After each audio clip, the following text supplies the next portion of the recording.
Welcome to the Silverdome in Pontiac, Michigan, where tonight a crowd of 75,000 plus is expected to watch the Los Angeles Raiders, who have already clinched at least a wild card in the coming NFL playoffs, go against the Detroit Lions. For the Raiders, they know that if they can win tonight, they can defeat Pittsburgh next week. They have a chance of hosting their wild card game, their first one at home in Los Angeles. We'll tell you how that can come about a little later on. And for the Detroit Lions, well, you hear things tonight with a 4-9-1 record, Don.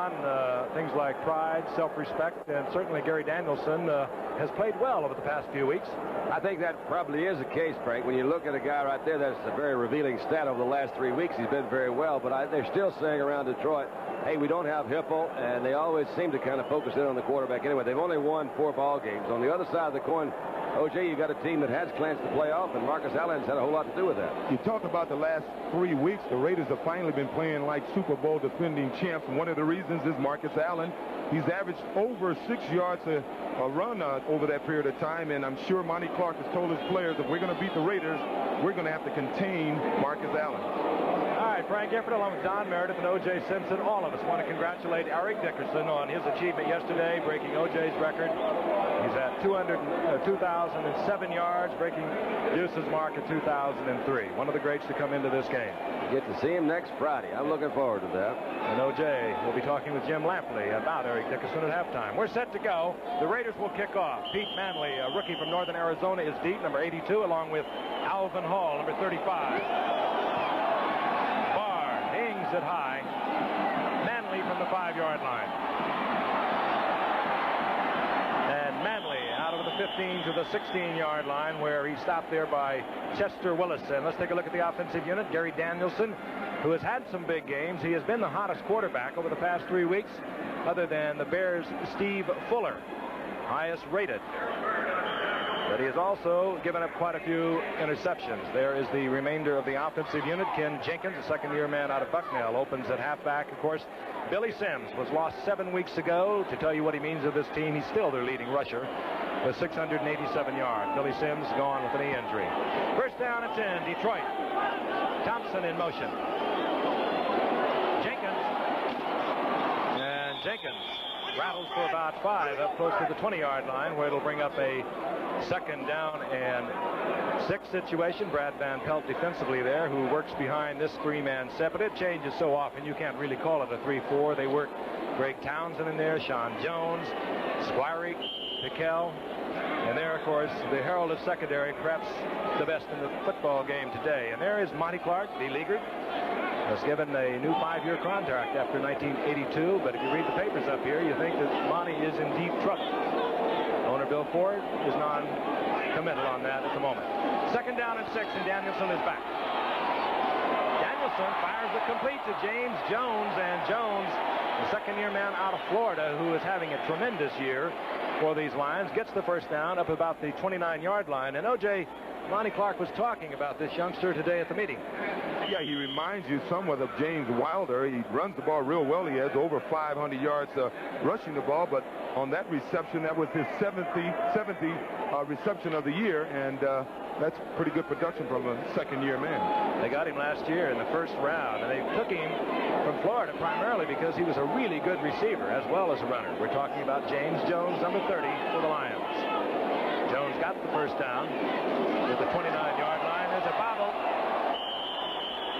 Danielson pulling away from the center. He indicates that the Lions did, however, get it back. I think he was also pointing out to the other that they were the ones that were offside. There's a flag down there, too. Yes, there is. Bob Frederick is our referee tonight here in the Silverdome in Pontiac. We're outside. The temperature is fairly warm, rather a foggy evening. Here's Bob Frederick. Talk to us, Bob. I see. That way to go. And Raiders indicated offside. I spoke of this man a moment ago. What a remarkable athlete. Went down with that knee injury 7 weeks ago. Had an extensive surgery, but everyone feels that he will come back and come back strong. A real team player, a real cheerleader. And one thing Monty Clark did say to us, that this team has not quit. He can't figure it out. It's the same team that a year ago won the Central Division of the NFC, and yet here they are 4-9-1. They've lost 4 games, I think, Frank, less than 4 points, so they played some of them pretty close, and they've been blown out sometimes, too. Following the penalty is 1st down and 5. The ball near the 34-yard line of Detroit. Mark Nichols in motion. Danielson. Jones. Jones will get another 1st down and much more. Down the sidelines, rumbles the big man before he's taken out of bounds by Van McElroy. No flags, and Jones, with a little flare out in the flat, shows you his running talent as well as his receiving talent. Looks like they got Brad Van Pelt in kind of an awkward position. It's just a little flare pass, as Frank described. There's Van Pelt right there. Couldn't adjust to come back in. Looked like Rod Martin missed him also. That was Jeff Barnes instead. Good little move. Jones to the 40-yard line of the Raiders.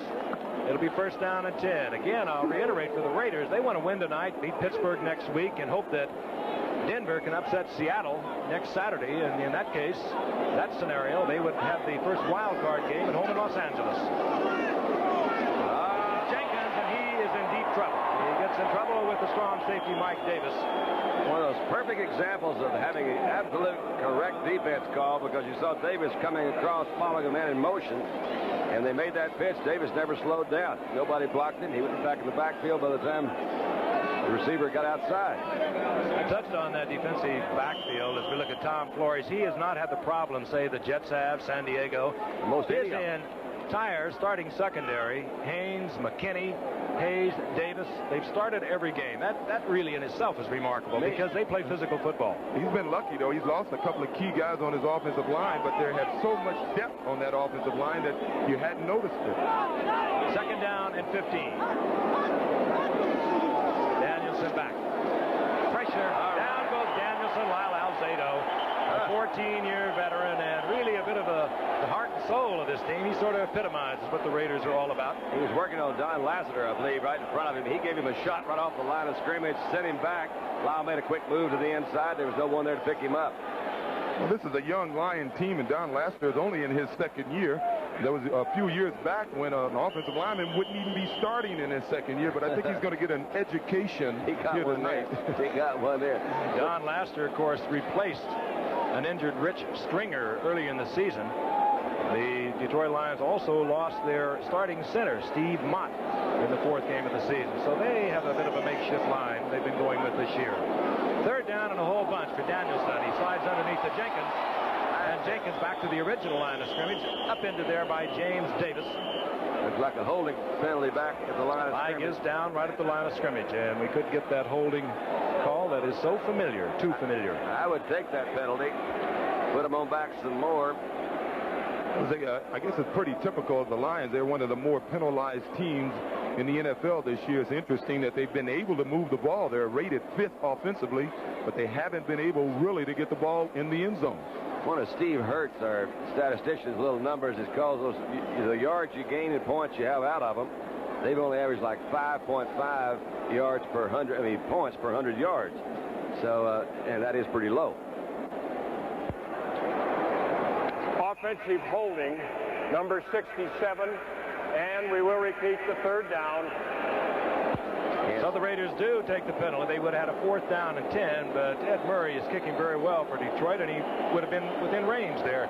We want to get quickly something in on this December the 9th. Baseball news, big news for Mets fans particularly. Kind of a surprising trade.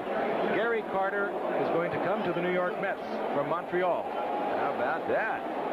We'll tell you about the entire trade a little later on. For the Lions, 3rd down and 32. They're back at their own 38-yard line. 4 wide receivers are in. Danielson has a lot of time, but there's a lot of coverage downfield. And Danielson looks upfield, cannot find a receiver. The boos will be on the lips of this crowd, and they'll come very early tonight. That was an expression from a fan right there. He said, you know what, give me a break, will you? And it is tough on the fans because they've been out here. They really expected a good team this year. A lot of preseason picks had the Lions favored to win their division. They've not really come through. And as Frank mentioned earlier, O.J., they've had a lot of the same guys back that they had when they won the division. This is Mike Black on 4th down. Clee Montgomery, who has replaced Greg Pruitt a couple of weeks ago. Greg having trouble holding on to the ball. Had 9 fumbles. His 50 attempt, so they have Free Montgomery back there now for the Raiders, and he takes it at the 17. And Montgomery, good running out of the 25 to about the 27, hit there by William Frizzell. 40-yard effort by Mike Black, and the Raiders get the football back. We have no score from Detroit. We'll be back in a moment. Meredith and what's his name, the former record holder for the rushing in a single season, O.J. Simpson. He used to be O.J. Simpson. I tell you, I was talking to Eric last week, and I said it'd be good if you can get about 180 yards so you won't have so much pressure on you going into the 49er game. I didn't expect him to get it all against Houston. We'll be talking more about that, of course, a little later on. Meanwhile, the Raiders have a first down and 10. The ball at their own 27-yard line, 11:29 remaining in the first quarter. No score from Pontiac, Michigan. Wilson.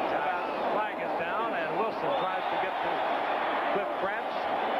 He was covered there by Bruce McNorton, but a flag is down. We should get some kind of interference call downfield. A strange-looking situation because he had plenty of time. Detroit. Take a look at the offensive unit while they sort the penalty out. Mark Wilson making his 9th start, taking over from an injured Jim Plunkett in the first Seattle game for the Raiders. Been effective. He sprained a thumb a few weeks ago against Chicago, and that has hindered him. We watched him work out. If we look at the remainder of the offensive unit of the Raiders in the pregame warm-up, and he was really firing the football. On the first down and 10, following the penalty, this is Marcus Allen, his first carry of the night, and he is piled up by a hustling Detroit defense. The penalty, by the way, was against Gary Cobb of Detroit for holding. And let's take a look at the defensive unit. They go with the 4-man front. Over on the right side, they're exceptionally strong with William Gay and Doug English, both Pro Bowlers from a year ago. Ken Fantetti in the middle. Well, the Raiders have a little problem here. I see Dave Dalby is down. And a secondary that has the fewest interceptions in the NFL. Dave Dalby is down, and this is a man who started his 188 consecutive game tonight, and they really feel he is important in the middle of that line. I asked Tom Flores to tell me about leaders, and he spoke very highly of this man, the center, Dave Dalby. We'll be back.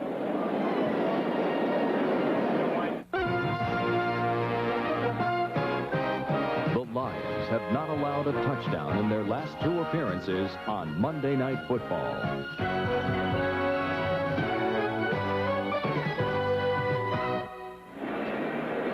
That's the trade we told you about, and it is kind of stunning. Gary Carter, 7 times an all-star, tied for the league lead in RBIs with 106 last year. And, of course, for the Mets, they'll lose starter Hubie Brooks. And Gary Carter will be coming to the Mets in New York. That just announced this evening. Inside the 34-yard line, 2nd down and 8. The Raiders still in possession. No score from Pontiac, Michigan. Wilson again trying to get to Cliff Branch, and I wonder if they aren't thinking perhaps a little bit about the fact that Cliff Branch needs 1 reception for his 500th career reception. It's been a remarkable career. It has been, and plus the fact he hasn't caught a pass in the last 3 games. One of the reasons why is that the word is Mark Wilson does not like to throw to his left. He doesn't throw many passes to the left side of the field. He likes to throw to the right side of the field, and it's interesting that here in the first quarter, his first 2 passes are gone to the left side of the field. 3rd down and 8. Mark Wilson looks over an odd man setup. Detroit. Christensen. He did have linebackers in front of him, and Mark Wilson under pressure had to throw over them. The ball was high, incomplete. We'll see the punting unit. Todd Christensen once again is having a very productive year. He always seems to come up with those catches when you need them. I think he's averaged like at least 3 catches a game this year. Whereas Mark Wilson, another average that he has, we got to look forward. He's thrown an interception every game he's started, at least 1. And that's one of the things you want to try to avoid. There's Robbie Martin dropping for Detroit, and here is Ray Guy. Not averaging all that high, but he is a great plus and has been since he was a first-round draft pick back in 1973. They got them a punter for a decade plus when they went for a first round for Ray Guy. Boy, he puts up a tall one.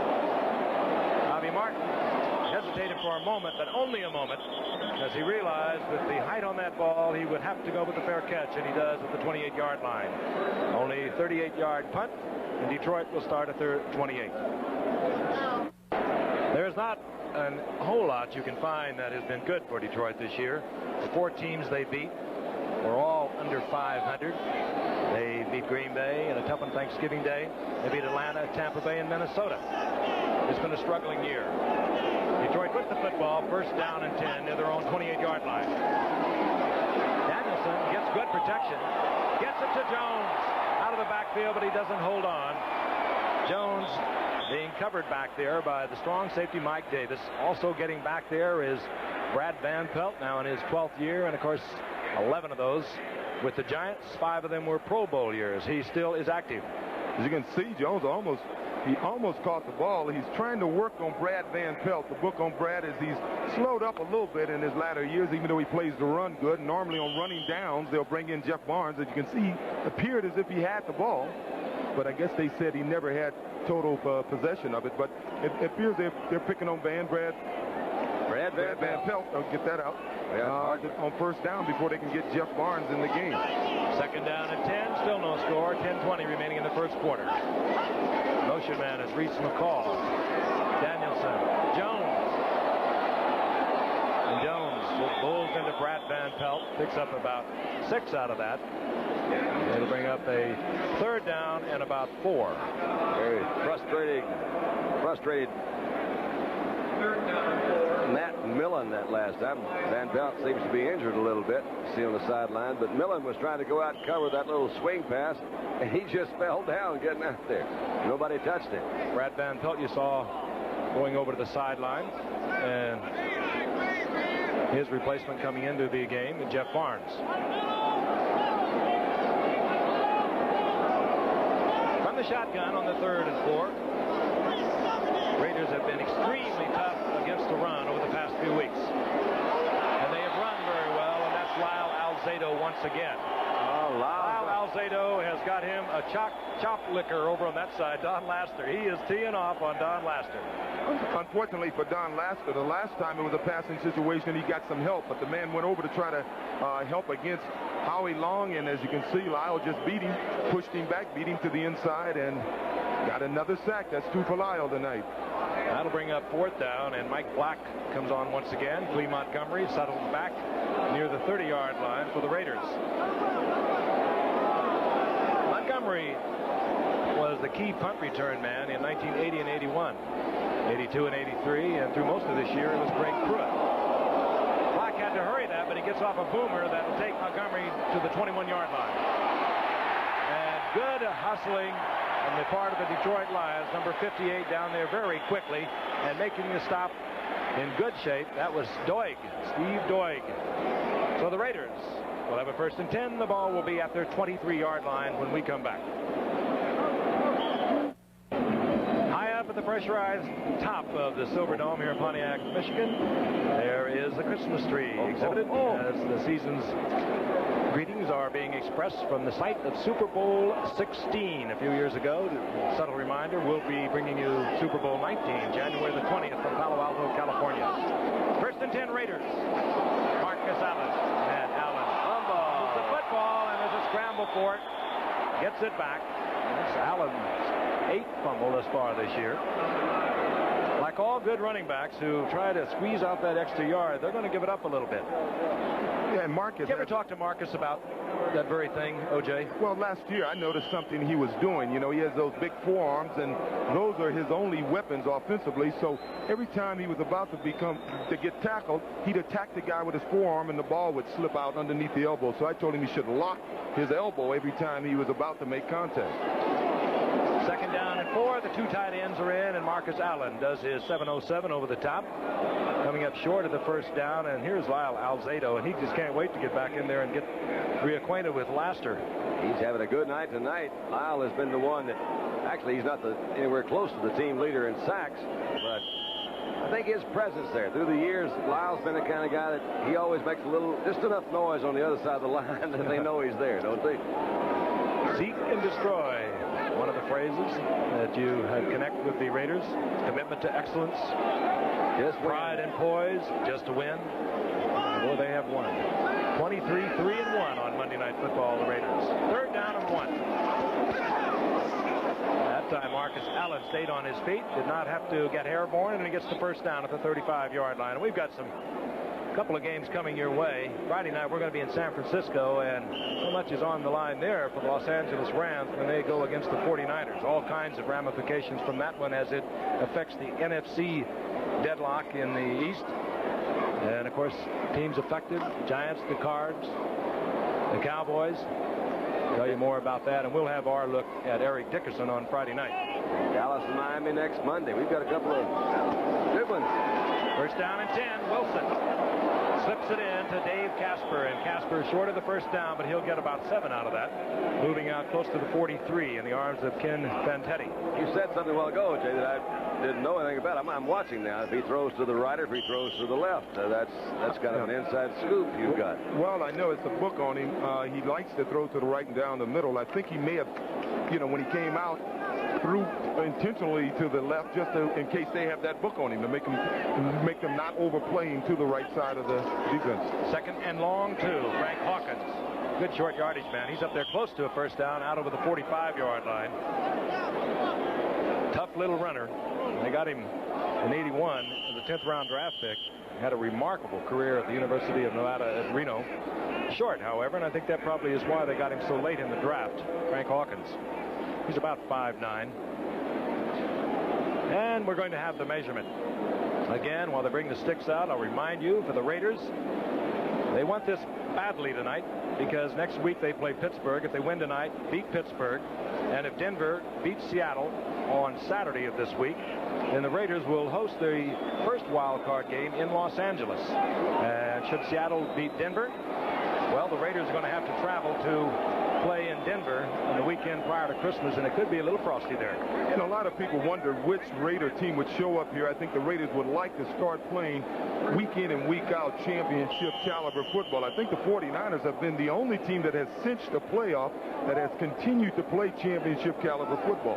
They played championship caliber football this past week, didn't they? At the 45-yard line, 1st down, Wilson back. Wilson wide open is Barnwell. Yes. And a good shot by Mark Wilson. Don, that was what Mark Wilson could not do when we watched him earlier against Seattle a few weeks ago with that sprained thumb from the Bear game. He really put some smoke on that one. He did. We were watching him also in this pregame warm-up, and boy, he was really zipping it around. Again, another little book on Mark is that, he has not played that much. Jim Plunkett's been the quarterback there for a while, that he throws a different ball when the game starts. But I think the injury to his thumb had a great deal to do with it. He's thrown actually some very pure good passes. No score, 6:35 remaining in the first quarter as Marcus Allen almost breaks it off, getting inside the 35. Gain of about 5 for Marcus Allen. It's interesting also over the last few weeks, the Raiders have been a more potent offensive unit. They've been running the ball a lot better ever since Dave Casper has come around. If you notice, they're playing mostly 2 tight end. They have both Christensen and Casper, number 87, in the football game, and since they've gone to that alignment, they've really been running the ball much more effectively. 2nd down and 5. Out of the backfield, Marcus Allen. Here comes Frank Hawkins. Didn't like the way things look to the outside, brings it back inside, gets to the line of scrimmage. That's it. It'll be 3rd and 5. Hey, the Raiders are doing what they have in recent years. They, of course, won the Super Bowl after the '80 season as a wild card, I might add, defeating Philadelphia. And then, of course, they won last year. But in each year they've been successful. They have always come into the end of the season with momentum. For instance, the Raiders, the first 11 weeks of the season, were rushing for a little over 100 yards. In the last 3 games, they've been averaging 190 yards rushing. So they know when the playoffs are about to begin. 3rd and 5. Wilson going down. The ball is loose. Wilson was battered and buffeted. Had to wait for a receiver. He was looking for a Cliff Branch. And the Raiders get it back. as we said in previous broadcasts, the Raiders are a team that they will not throw the ball until after the receiver has made his cut. Now, most teams, the quarterback would have already thrown the ball. He saw what Cliff Branch was doing. Cliff was running an out pattern. Most teams would have anticipated and thrown the ball. Now, meanwhile, Cliff was wide open, but he held on to the ball, and that was a victim of their style of They also got themselves out of field goal range. So we are going to watch Ray Guy. They would have had a shot with Chris Barr at 3 points. Good timely pressure by Detroit. Alvin Hall is back with Robbie Martin. Hall 35, Robbie Martin 83. Guy, very good getting it out of bounds inside the 20. Leads the league, as a matter of fact. No, and he did it there. And look, Ray Guy just applauded his own punt. He has been amazing. 23 of 77. They did not catch it, however. Guy thought he had it. I did too. I thought he had it, but he doesn't. But he's led the league in that department. He is an effective weapon. We'll be back. Were you the starting quarterback?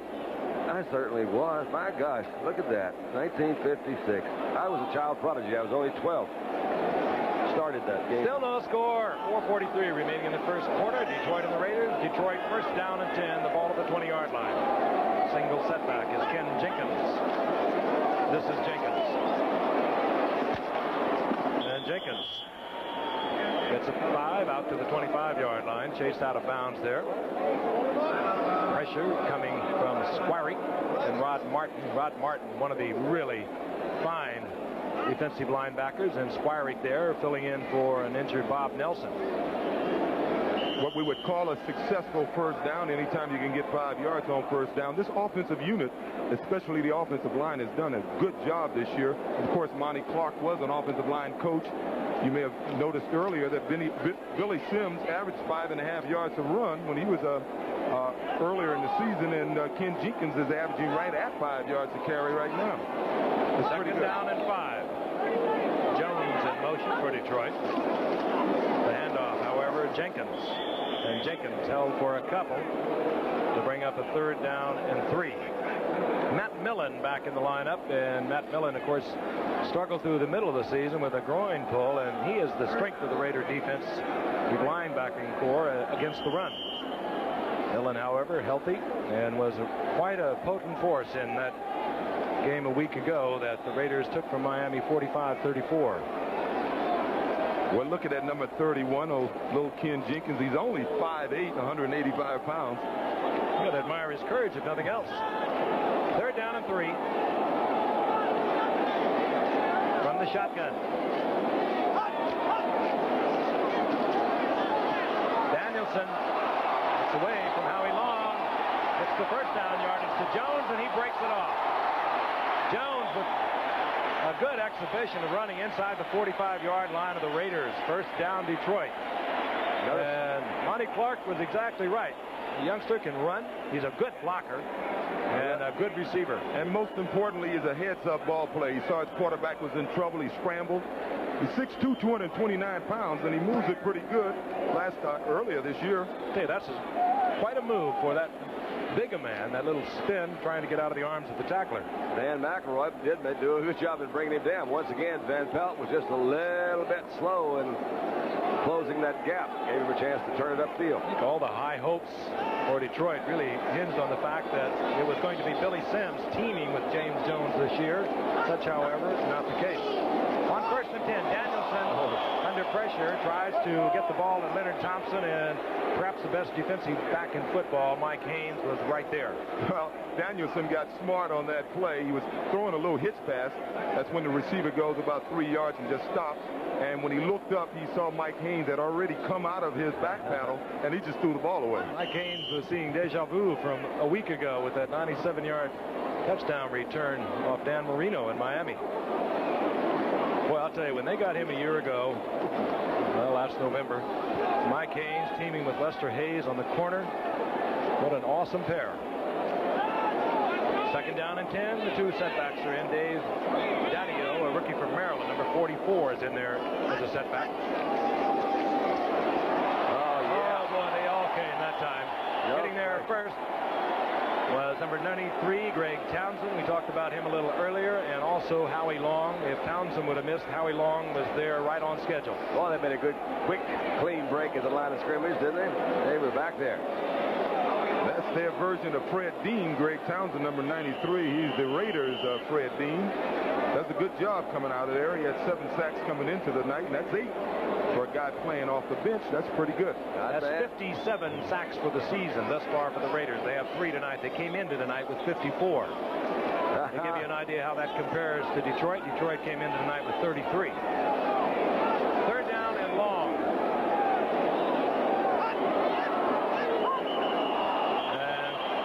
There was movement at the line of scrimmage. I did not see contact, but it could be the Lions used too much time.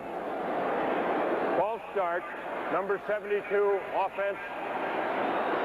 The 30-second clock had ticked down, but it was Chris Dietrich, the left guard, who drew one of the Raiders off. This first quarter could be an indication about what Monty Clark was saying this morning has happened to him. They had good field position. First down to go on the 39-yard line of the Raiders, and now they're third down back on their own 41. They just can't seem to sustain something. And it's the second time it's happened here in the first quarter. They were deep in Raider territory, a couple of sacks, a penalty, and they had the punt. And they are facing that now as they look over a third down and 25. And when you turn loose the Raiders, they know you have to throw. Alzado was there, Howie Long was there, and Bill Pickell was there, number 71. Any one of the 3 of them would have nailed Gary Danielson.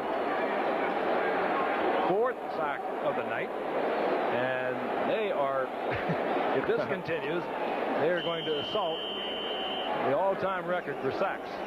When do you think, or do you think, O.J., that we might see Jim Plunkett, who hasn't played for a while? He's trying to get him ready for these playoffs. Well, there's a lot of people that feel they will not make it through the playoffs playing on the road, which they might have to without Jim Plunkett. So I think they may get the rust off him if they can get a lead here tonight. That's Mike Black punting, and this is Clee Montgomery at the 20-yard line. Got a few blockers in front, and Clee spins inside out to the 29-yard line, where it'll be first down Raiders. Still no score, as the 4-9-1 Detroit Lions are staying with the Raiders. The Raiders, of course, 10-4. In a game they feel they really must win.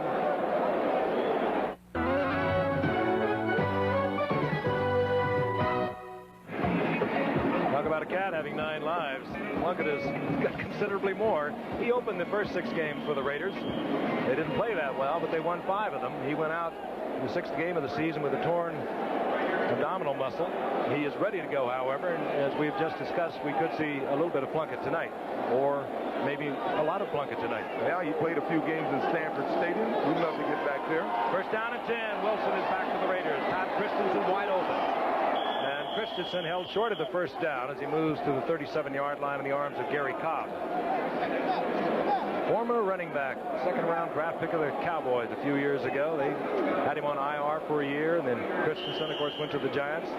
They tried him out as a running back, turned him loose, went to the Raiders, didn't catch a pass the first year he was there. Moved him to tight end. Last year, he led the entire National Football League with 92 receptions. He came into the night with 71. 2nd and 1. That's Dave Casper in motion as we look at Marcus Allen. He gets the first down easily out over the 40 to the 42. He does everything so gracefully, O.J. And it certainly helps when there's no penetration. Earlier in the year, the Raiders had a lot of problems running the football. They were giving up they were moving linemen in and out, and they were not giving him that solid front wall that he likes. A good back like Marcus running from the I formation, he likes to pick his holes, and the only way you can do that is to not get any penetration by the defense, and they're doing a good job of not allowing that penetration now. Less than a minute remaining in the first quarter. First down and 10, Mark Wilson. Looks off Cliff Branch, goes back to Christensen, who works like a running back there. That is the experience of the running back. A good move by Christensen to get the first down near the 47-yard line of Detroit.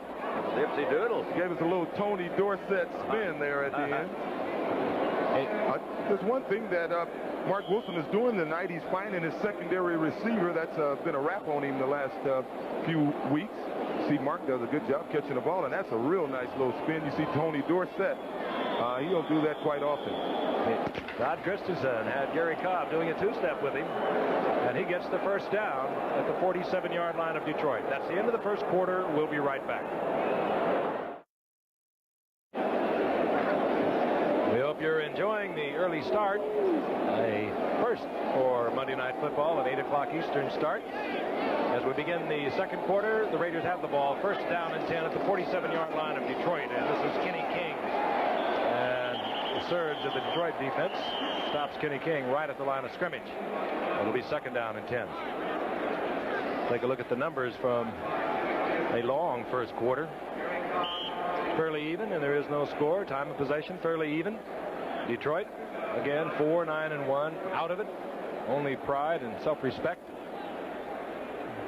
is what they're involved with tonight. They've got some good players. We've talked about it before, but William Gay, Doug English, Curtis Green, Cofer, that's that front four up there. Cobb, Fantani, Williams, there's some good linebackers. These guys can play defense. Second down and 10. Marcus Allen goes out to the right. Ooh, and a quick move by William Gay. Flags are down. That was big number 79. I don't know whether he was drawn off or not. He was in a sprinter's stance, and he really took off. Bob Frederick, once again our referee. Ball start, 79 on the offense. That was Bruce Davis making a quick move. William Gay lined up way outside of him, and I think Bruce Davis tried to anticipate the snap number to make sure he could get blocking position on Gay. A Pro Bowler, as I mentioned earlier, last year with 13.5 sacks. Doug English, look at him right to the side. Those two guys are about as good as they get. Doug English, a Pro Bowler a year ago also. William Gay had such a jump off the ball. He has 10 sacks this year.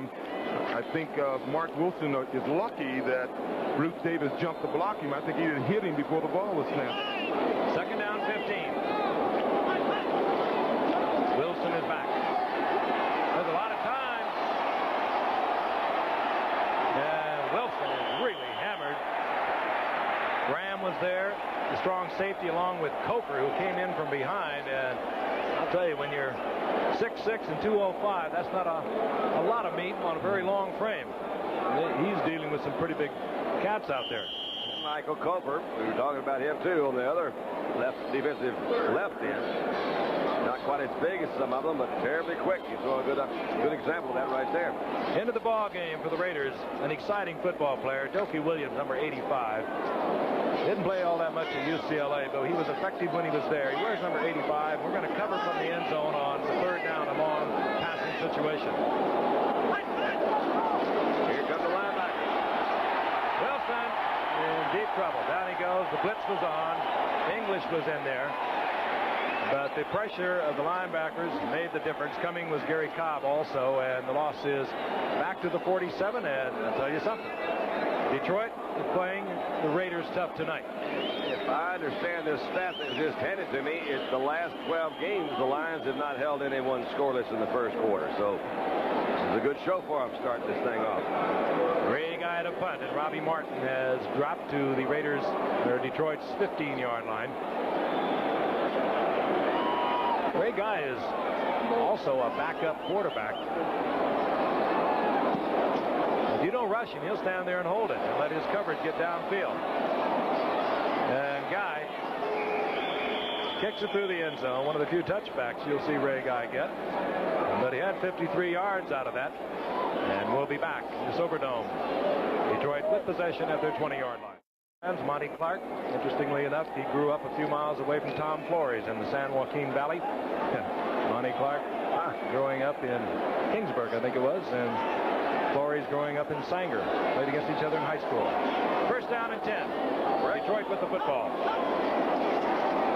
Danielson under pressure. And Howie Long just reaches one of those big ham arms over to get Danielson. There's a loss on the play. We asked Monty a little earlier today, in this kind of a situation, how do you motivate a team? Well, at this point, we don't have a chance for some of the things that we'd hoped for this year. Last year, we had the best season in 26 years here, and we hope anxious to come back this year and go on from there. All that is out the window at this stage, and now it's just a matter of personal pride and being a professional and obligation to yourself, self-satisfaction of knowing you've done your best, and that's really all that's left now. All the things you must say when you're a head coach with a 4-9-1 record. But it's Monty also believes true. him. You know, I mean, It is true. Yeah, it is true. What else are they going to do? On second down and long yardage, Jones over the left side. And the Raiders now have 5 sacks on the night. They need 1 more to tie the Bears for the league lead in that department. If you are concerned about the NFL record for sacks in a game, it is 12. I was concerned about that. And if you're concerned about sacks for a season, I was. It is 67 by the Raiders. What year, please? In 1967. Thank you. I'm not as concerned about that as I was. Third down and 10. Yeah. Ball resting right at the 20-yard line. From the shotgun, Danielson. Rod Martin at freewheeling. He gets the ball, however, to Chadwick. And Jeff Chadwick has an open field. Covers up the football and inside the 35-yard line. A young free agent a year ago out of Grand Valley State gets the big play for the Lions, and they turn a long third down situation into a first down inside the 35-yard line of the Raiders. Didn't he have a great game? He sure last did. time we were here. Chadwick is a heck of a player there, O.J. See, he does a good job of covering the ball. I guess he realizes he's not the fastest receiver in the league, and watch him here. He knows he's about to get caught. The last thing he wants to do is cover up the ball. It's interesting to see Gary Danielson throw the ball to Chadwick. They both attended the same high school, even though it wasn't at the same time, Divine Child High School. First down and 10. Chadwick, a 47-yard pickup. That's the longest reception of his young career. Very time Howie Long reigns all over young Ken Jenkins. As O.J. pointed out earlier, Jenkins is only 5'8", 185, and Howie Long is 6'5", 265. A flag is down. Monty Clark was saying what respect he has for Howie Long, and he says just there's nobody better than he is at that position in his opinion. Yeah, I asked him a kind of a stimulating question. They're exact same dimensions. Offside, number 75 defense, and first down will be replayed. See, he was quick. Howie Long was so quick, but I asked Monty in our meeting that, I said, if you had a choice to take Mark Gastineau, who's also 6'5" and 265, or Howie Long. Monty was puzzled for a minute, and then he became a politician. Yeah. Said I'd like to have them both. Well, the word in L.A. is Howie just signed a new contract. He's making $75,000 more than Mark Gastineau. $875,000 a year. All right. First down and 5 following the penalty. Oh, Red getting a hand on it was Brad Van Pelt, who had nothing but AstroTurf in front of him. Van Pelt is not what you call the prototype of a linebacker because he's 6'5". He actually looks taller than that to me. He's a long, gangly kind of guy, but he's been around for a while. Look at those stats, 5 times in the Pro Bowl. Yeah, he came up as a safety, Don, 12 years ago with the Giants. Well, we've talked about it so many times in the past, but great athlete, great baseball player to do all of it. 5 times a Pro Bowler. Brad Van Pelt, Michigan State product. They have 2 players that were from the Michigan schools here. He's one of them. Second down and 5. Detroit. Still no score in the game. Early minutes of the second quarter. Danielson had to hurry that one. He was caught by Jenkins somehow. Lester hurt himself there and got his arm. Lester Hayes is up there. Looked as if he caught his arm in between. Lester, that's...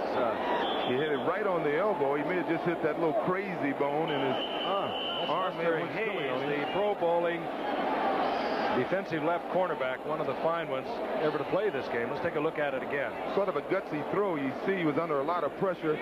Actually, Lester Hayes was covering Robbie Martin, and at the last minute, Martin, you'll see 83 runs by him, and there's Lester. Jenkins was on top of him before he even realized it, and just hit him with his elbow, and it appeared as if he may have injured that elbow. You hope it's one of those tinglers, but they are much concerned over the health and well-being of Lester Hayes. They're attending him now. We'll be back in a moment. Lester Hayes looked a lot better than when we left him, and it could be one of those tinglers. Don and O.J. and I have all experienced that a little bit. You bang that elbow, and the electricity goes right to the top of your head. Hopefully that's what it is. He's out. Ted Watts is in, and Detroit is confronted with a third down and short yardage situation. 6th play of this drive, and Detroit's deepest penetrations. Jones close to the first down. There is Lester. I thought it was only one interception for Lester this year. That doesn't necessarily mean anything other than maybe they avoid him a great deal. 4 straight Pro Bowls, however. Short of the first down is James Jones for Detroit, and it'll be fourth down. You're 4-9-1. I don't think there's any other consideration. He might be in a four-down situation from the opening kickoff if you're 4-9-1. He was in the opening fourth-down situation from the team kneel on. That's right. But this is good practice for the Raiders, too. They'll see many of these situations in the playoffs.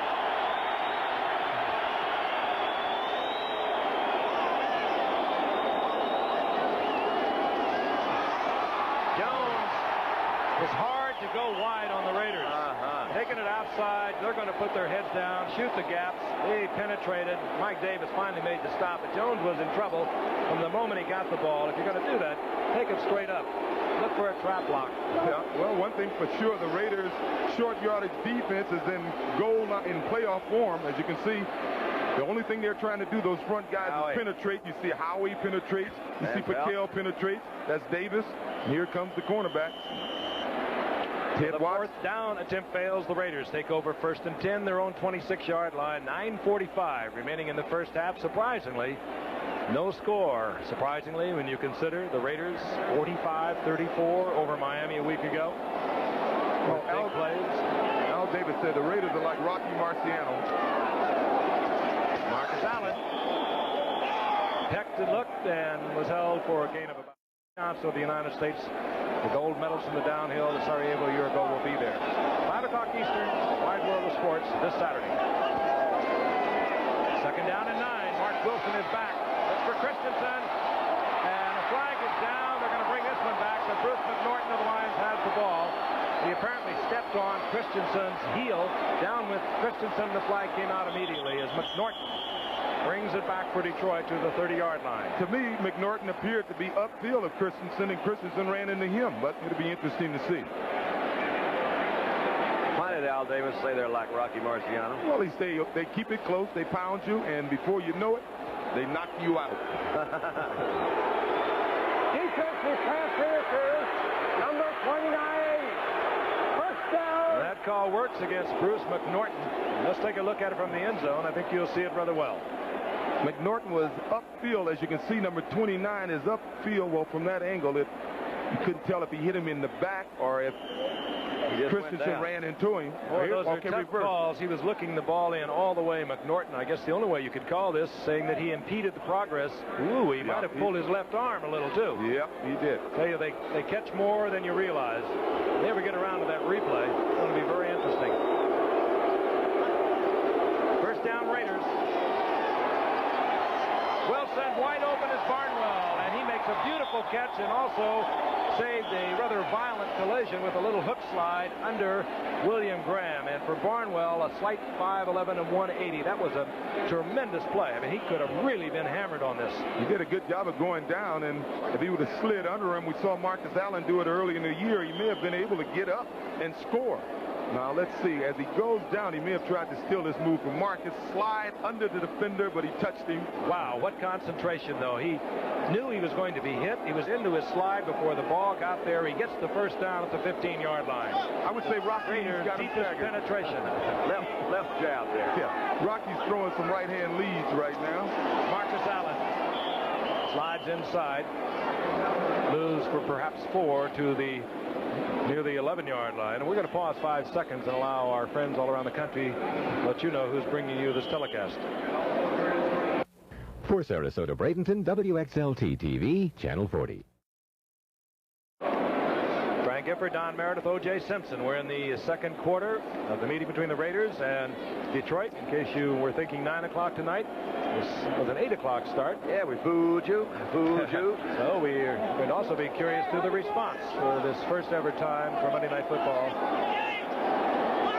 Allen got 3 yards. It'll be second down and 7. Marcus Allen out of the backfield. Todd Christensen, however, all alone. And was he ever alone? Christensen getting in for the touchdown. That's his 13th. And that's what Al Davis was talking about when he said they were like Rocky Marciano. As you can see, I can see somebody was all by himself. Somebody missed the coverage. Didn't they?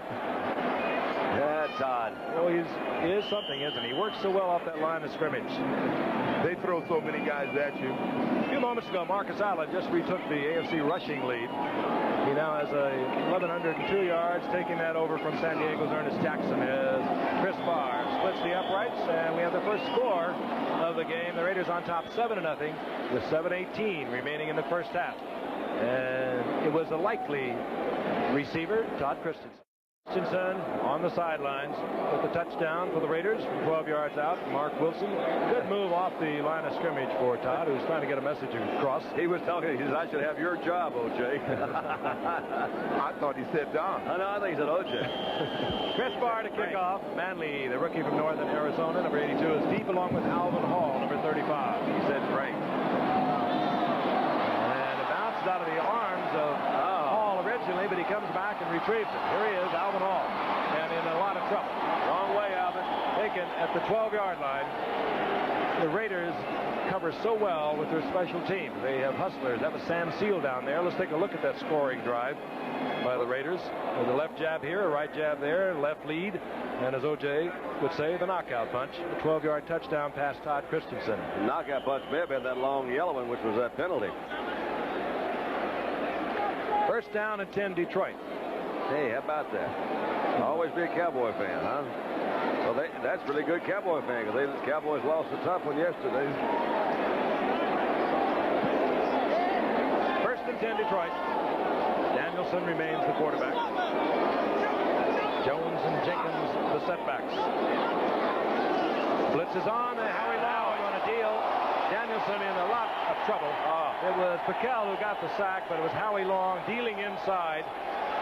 And it's a little play that they work. The inside man steps outside, and Howie Long comes right behind him. It was a beautiful play. Watch 55. Watch number 55, Matt Millen. Matt Millen went outside. He took on the guard and the tackle. He allowed Howie Long to come around untouched. Howie just missed his man, but Piquel was right there. Sixth sack of the night, and the Raiders are now tied with the Bears for the NFL lead for the season with 60.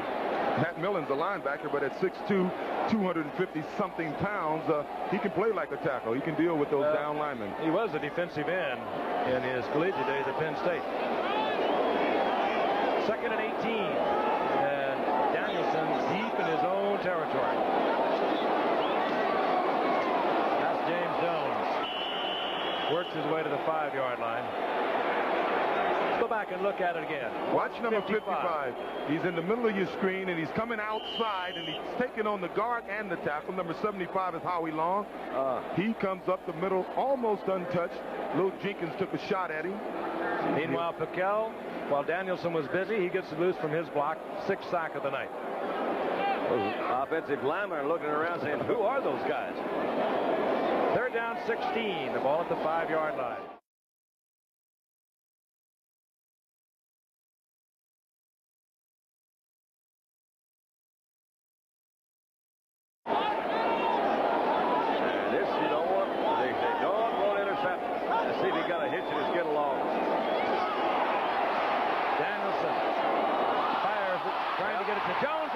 Off and then bobbled by Otis McKinney. It's free. And now this is Van McElroy. Nice running, Van. Van McElroy picks up the fumble by Otis McKinney following the interception, and the Raiders are down there smelling it again. Now, the intended receiver was Jones. If you watch Jones, McKinney gets the interception. He starts to run. Unfortunately, Jones, I think, still had his hand on the ball. Now watch Jones get his hand in there. His hand is in there. No, actually, it was number 86 coming around there. Mike Nichols knocks the ball out. A great job of running by Van McElroy. He learned this down in nice Waco. Watch this spin. Everybody's been watching Tony Dorsett. The Raiders have a first down goal to go. They have erupted here about midway in the second quarter. They lead 7-0. 5:31 remaining in the first half. Barnwell split to the left. Marcus Allen hit at the 5, and his surge will carry him to the 4. It'll be second down goal to go. Was that Fantetti, or how do you say his name? Fantetti. Yeah, Ken Fantetti. You look at their linebackers, all those guys. Last year, they really had a good year. Well, I know what you're saying, but you'll see one of the reasons you tell your backs to try to stay on the ground. Right. You're sort of vulnerable once you get up in the air, and you'll take shots like this. But I think Rocky Marciano is throwing nothing but right-hand lead. He might be. That was Alvin Hall, as a matter of fact, instead of... Second down, goal to go. Marcus Allen once again. Mark Allen tries to slide in. He is held just inside the 1-yard line. It'll be third down, goal to go, and now they are checking the right foot of quarterback Gary Danielson on the sideline. They got that big toe right at the ball of that big toe. Often you call it astro toe. It's a stiffness that you get if you ever stub your toe on this surface, and it's quite common with people who play on artificial surfaces. Well, he looks like he's in excruciating pain. So we could see a new quarterback, and that would be the rookie from Columbia, John Witkowski. Director Chet Forty will be pleased to see. Oh, the ball is loose. There's a scramble at the goal line. Actually, Mark Wilson slipped as he was coming away from the center, and I think they never really got a proper handoff. The Raiders maintain possession, and now they'll have a fourth down goal to go. Started to say we see Witkowski come in. Well, they'll look at it once again. Take a look at Mark Wilson, number 6. Reverse angle here. See, he just got tangled up there, falling out of there, so he never quite made the handoff. Unfortunately, that'll go against Marcus. When you get down in there close yardage like that, you're a running back. You have got everything zeroed in on the hole you're trying to hit, and Wilson just didn't get it to Allen properly. It's fourth down and goal to go. The ball just inside the 1-yard line. Allen tries to go over. No way. Good defensive play, and they look at films, they scout, they know Allen is going to go up high. Sometimes you can't do anything about it, but you can send somebody up there high with him, and that's what the Lions did, and the crowd loves it. They did a super job of penetration there, because normally Marcus will take off of 2 or 3 yards in the backfield, but the Lions were able to penetrate and get him before he took off. We are going to see John Witkowski, a record-setting rookie from Columbia University. He will be coming in. Gary Danielson with a very sore right foot. We'll be back in a moment. Raiders, trailing 24-0 late in the second quarter, came back to defeat the Chargers 28-24. Don Meredith had a great observation. He said this youngster coming into the game, John Witkowski, had his speech all set to go, and of course the timeout was called. He probably ran out of words, wouldn't you think, this youngster? He's had a short speech. He is 3 of 5 thus far in his young career. He hands off to Ken Jenkins, and he just does avoid a safety as he is hit and hit hard by Brad Van Pelt. And the only other Columbia football player I can think of is George Stark. Of course, Chet Forty was our director, one of the great basketball players there. Our leader, Roone Arledge, Columbia graduate, but there are not a lot of them in pro football. They don't have many good basketball players. Witkowski was a 6th-round pick. Played on a very weak team at Columbia, but he set records for attempts, completions, yardage. He passed just under 8,000 yards for 56 touchdowns. He had 29 touchdowns as a junior and 23 last year. But this is an entirely different game. He probably looked over and said, is that really Howie Long? 2nd and 10. And the man was open. Jenkins was wide open, and Witkowski overthrows. I think he was so wide open that John just couldn't believe it. And that's that extra adrenaline that pumps in there, and he just zipped it. Incidentally, the good news, at least for the Raiders, Lester Hayes back in the lineup. Bad news for this youngster. Yeah, I think that's a case of him being a little pumped up. Yeah, and gotta be. Not throwing that up. Arm can't be sufficiently warm, and misjudging his receiver. 2:44 remaining in the first half. The Raiders leading 7-0. 12-yard touchdown pass. Mark Wilson to Todd Christensen. Shotgun from the end zone. Here they come. Witkowski unloads one, and he's right on target. All right. Witkowski gets it out to his wide receiver. That speedster, Mark Nichols. And Nichols gets it all the way out to the 40-yard line. A youngster who has been struggling through a period of injuries. Now in his 4th year, he's healthy once again, and he has great speed, great ability. Couldn't ask for him, Troy, much better, could you? And you're beating the best in the league right there. You sure are. Not by much. That pass was well thrown. Oh, that's exciting. I mean, you're happy to see that. Kid comes out there, you know he's excited. And that's not a good place to start on your own one. He has a lot of guts to be throwing at Mike Haynes. Witkowski brings the Lions out from the shadow of their goalpost. They have a first down at their own 40-yard line. That's Nichols in motion. Witkowski has trouble getting away from the center. The flag is down. Witkowski is down at the line of scrimmage. Matt Millen got a running start. We call that a rolling start in track and field. Matt was trying to talk his way out of that. Didn't work. I think what Matt felt was after that last pass, offsides or not, let's get this kid out of the game. Let's let him know we're here. Here's Bob Frederick. Number 55 in the defense. First down will be replayed.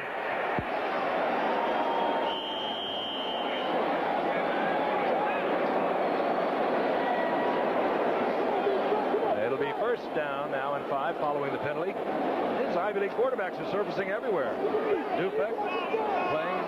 He's from Yale. And Kemp now with the Rams from Dartmouth. Now we're watching John Witkowski, who has replaced Gary Danielson. First and 5. Witkowski now in trouble. And very calm, cool Witkowski connects with Rubik, and there will be another Lion first down.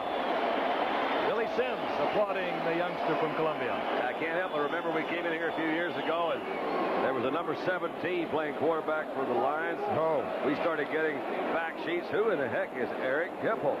He had one of the finest nights. Uh-oh.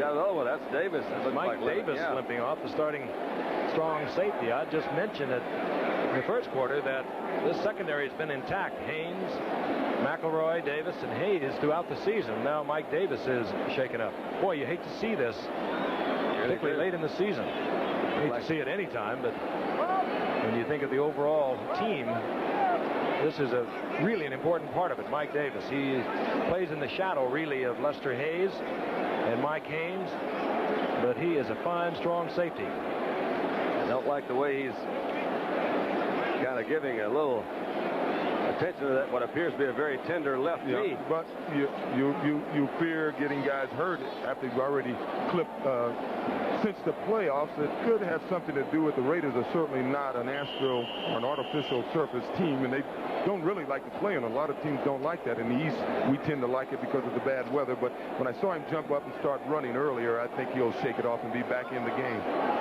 First down and 10, the ball inside the 44-yard line for Detroit. Good catch by Rubik, the tight end. That's what you do to youngsters. You go with the blitz. Flags are down once again. Daddio, the rookie from Maryland, the ball carrier.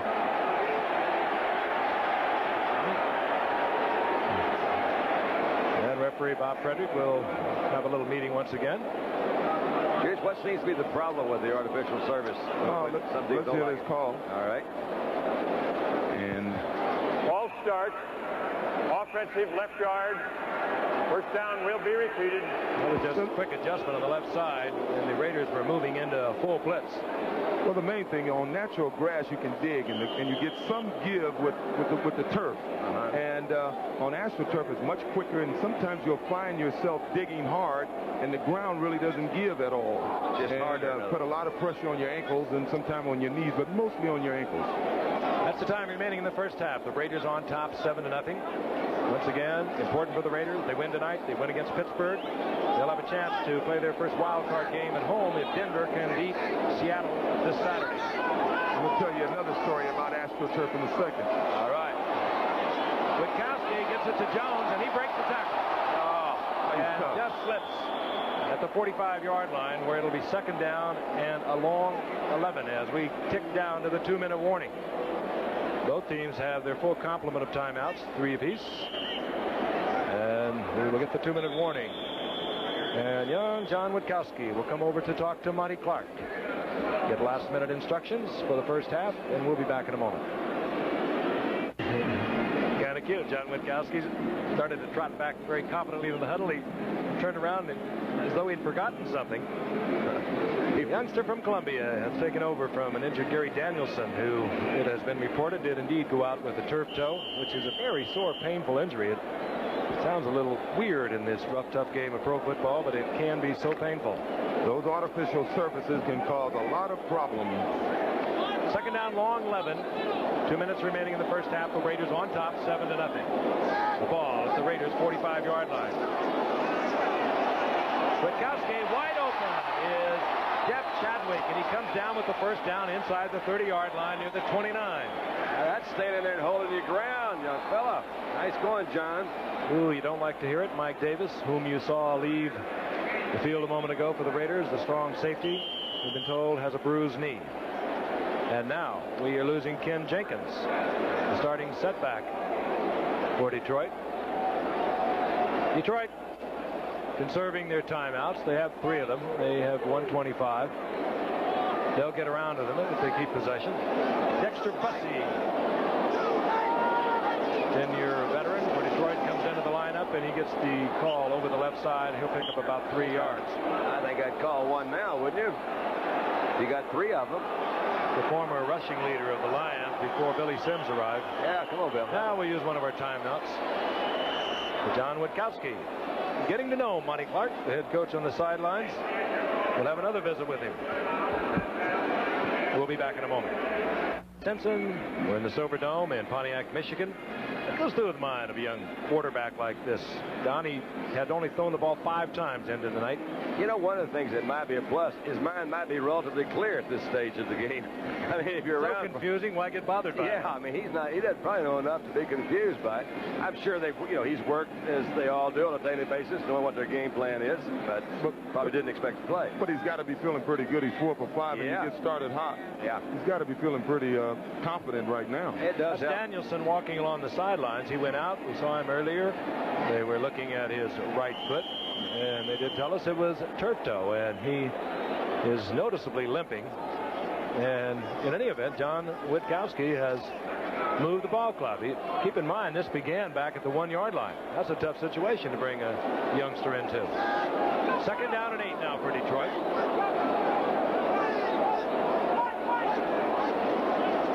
Witkowski back again. There he goes. Stepped right into Pickell. And had a little help on the outside also. In defense of John that time, the secondary had him covered like blankets down there, and he got good pressure, and that's how it happened. And Witkowski wants to use another timeout. They're down to 1. And he's really getting to know Monty Clark. We'll be back after this message from the National Football League. Announcement brought to you by the National Football League and, of course, Tom Flores from Sanger, California. I might have had it from Kingsburg, where Monty Clark is from. They are right together near Fresno, California. Raiders now have 7 sacks to lead the National Football League through 15 games with 61.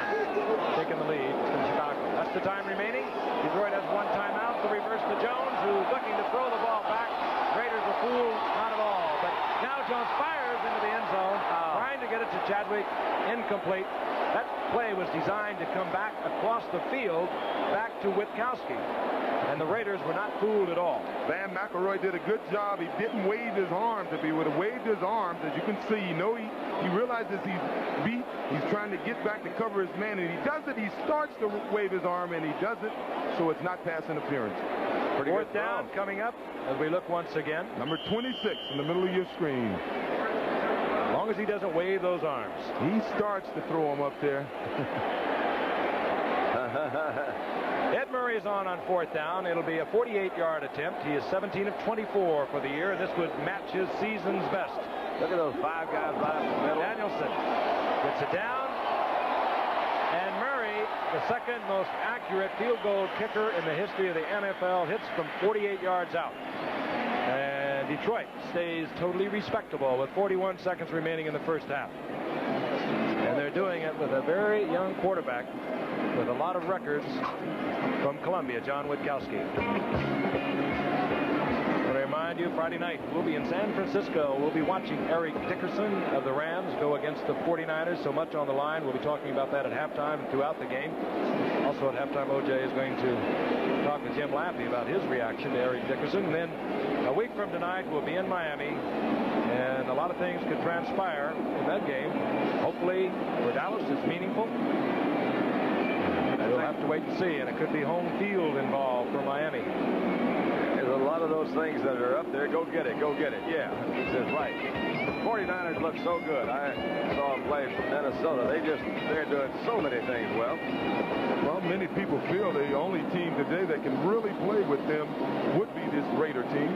I point out the Rams, if they win, will clinch a wild card spot. They would host the NFC wild card game if they defeat San Francisco on Friday. If the Rams lose that game, they could still clinch a playoff spot if either St. Louis loses on Sunday to Washington or Dallas loses on Monday to Miami.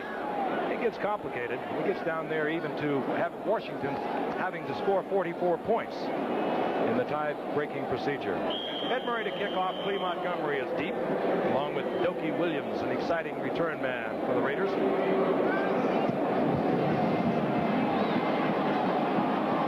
Montgomery from right at the goal line. Breaks into the clear, and Montgomery out close to the 30-yard line. The Raiders will have 35 seconds remaining. They have 3 timeouts. Roosevelt Barnes was down there on the stop for Detroit. Mark Wilson, who has started 9 in a row following the injury to Plunkett, has been the quarterback throughout the game, and now Clee Montgomery. His artificial surfaces. I was going to tell a story. When I first came to the league, it was new to the league, and it was amazing how fast you were on it. And an old friend of mine named John Carlos tried out for the Cincinnati Bengals, and he was running a pattern. I guess it was Philadelphia. He was running a pattern. He made a cut, and his knee went right out on him. Blew his knee out. Marcus Allen on first down. He's out over the 35 to the 37-yard line. And now the Raiders will, I presume, stop the clock, and they indeed do that. They have 2 timeouts remaining, 29 seconds, and Mark Wilson now will move over to Tom Flores. Mark Wilson, one of those Brigham Young quarterbacks, first-round draft pick 5 years ago. It's been kind of back and forth for him. He took over for the season of '82, and then Plunkett came back and took over the job. And in '83, they put him in a year ago. We saw him in Dallas after he'd signed a brand new contract, tore up the Cowboys. 3 games later, he had broken his left shoulder. Plunkett came back once again with one of those lives I spoke of and took the Raiders to that victory over Washington in the Super Bowl, 38-9. So Plunkett has been up, he's been down, but so has young Mark Wilson. Mark has looked he looked good tonight. Yeah, they've been up more than they've been down. Yeah. Many people feel the Raiders will not be able to make it through the playoffs without Plunkett.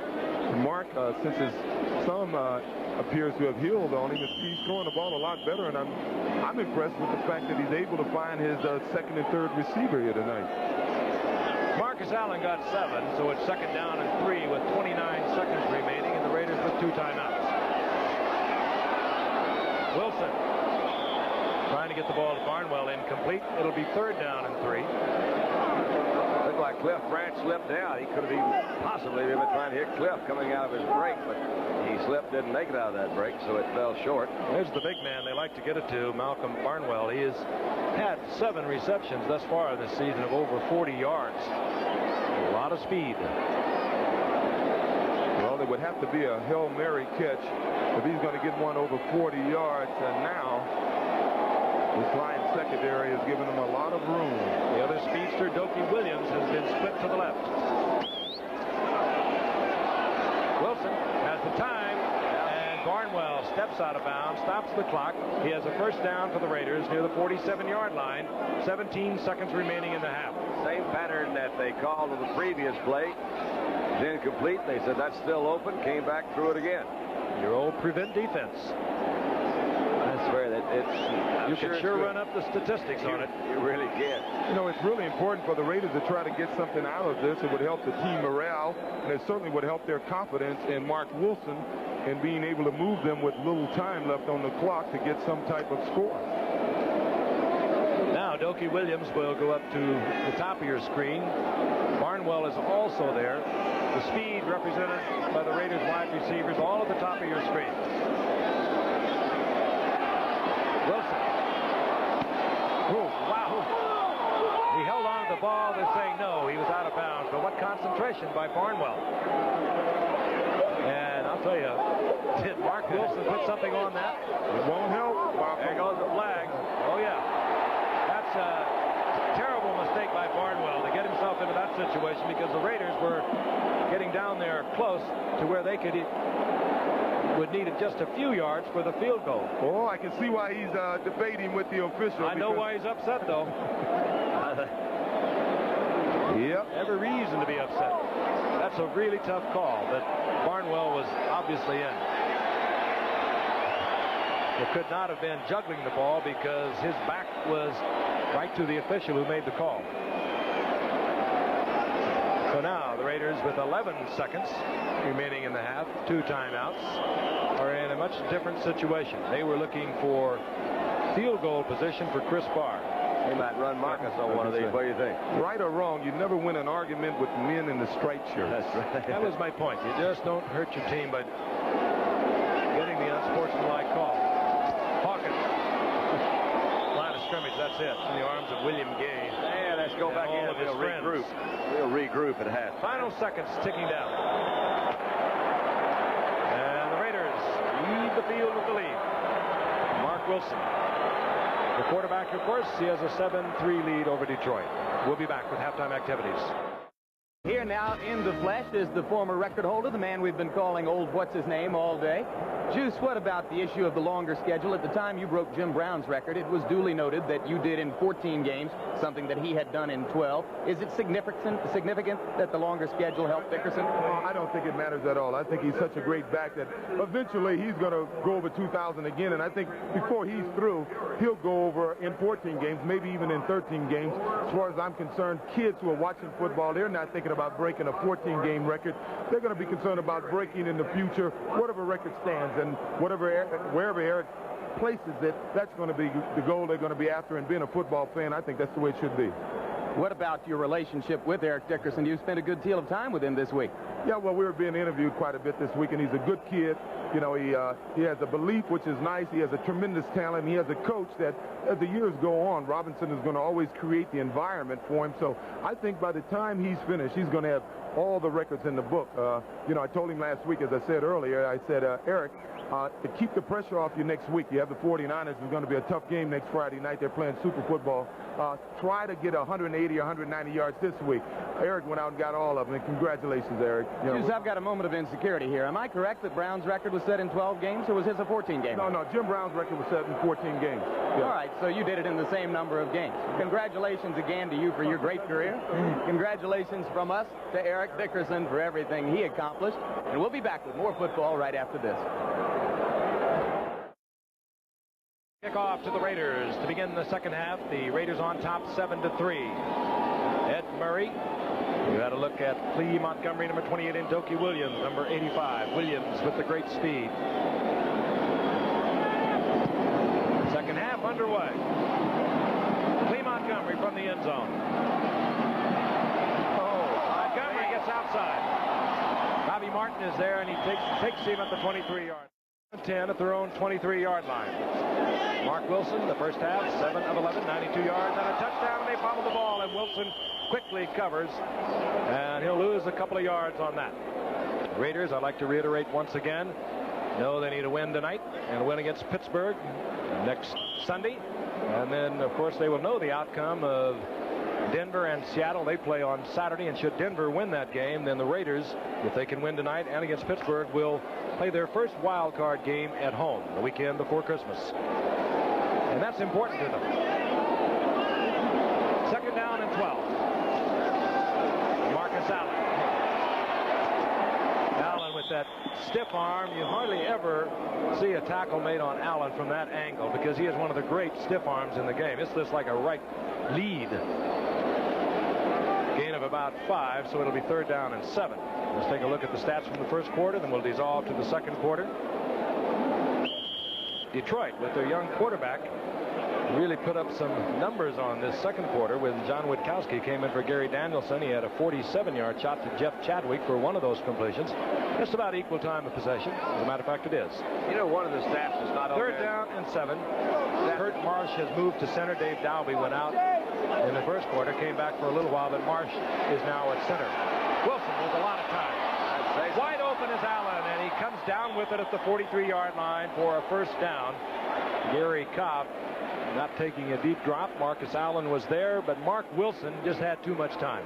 On the stats that you see, you know, halftime and quarters, one of the stats that's not there is return yardage. It hasn't been terribly significant tonight, but a lot of times the return yardage, whether it's a punt return, kickoff return, that can make a big difference. Puts them in a good field position. With some teams more so than others. Yeah, you think right. of the Broncos, they're a big team on special teams, and you think of Seattle.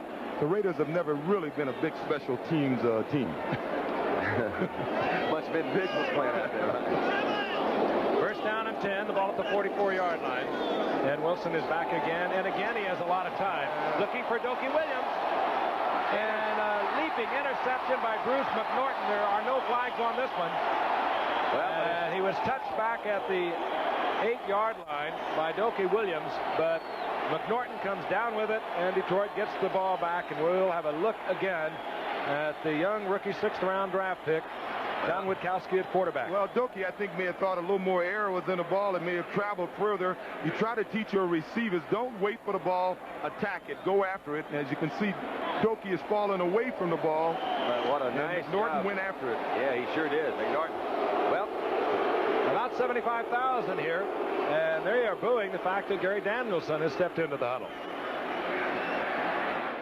Well, Don, I guess that's consistency. Records are records, and he's kept his along. That was an awfully nice job by you, young man. That was a good play in there. Mr. McNorton made a good defensive interception.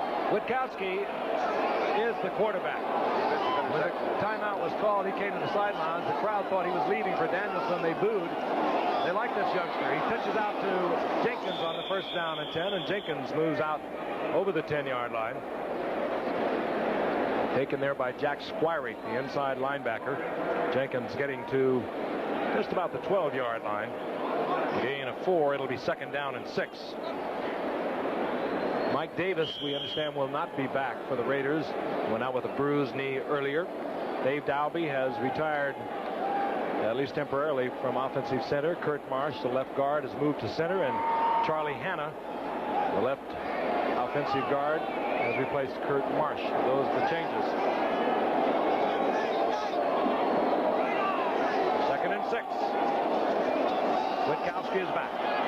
Looks over the middle, and he gets it in. And he goes to the tight end, Rob Rubik. And Rubik was driven back. I think he was very close to first down yardage. And they drilled him back. Let's see where they mark it.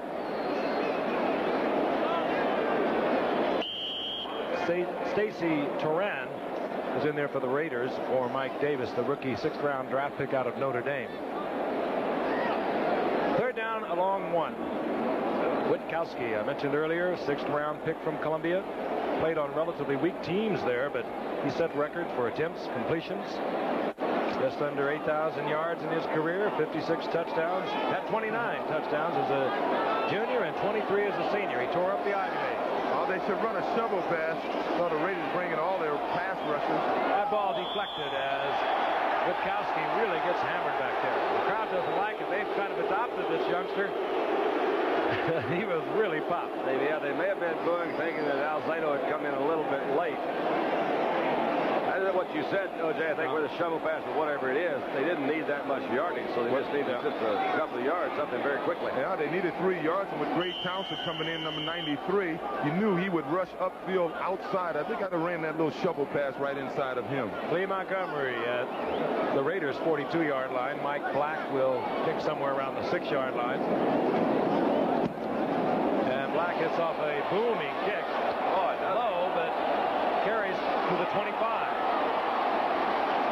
Montgomery promptly brings it back out over the 40 to the 42. It was a 57-yard boot by Mike Black. Did not have much height on it, and Montgomery was able to bring it back out over the 40. We'll be back at the Silverdome in Pontiac with more of the Raiders and the Lions in a moment. If you weren't with us earlier, this is what transpired in baseball just a short while ago. Gary Carter, 7 times an All-Star, coming to the Mets. Of course, the key man there for the Mets, Hubie Brooks. And if you weren't with us earlier, we've been watching a well-played football game on the part of the 4-9-1 Detroit Lions against the Raiders, who have already clinched that wild card spot in the AFC Western Division.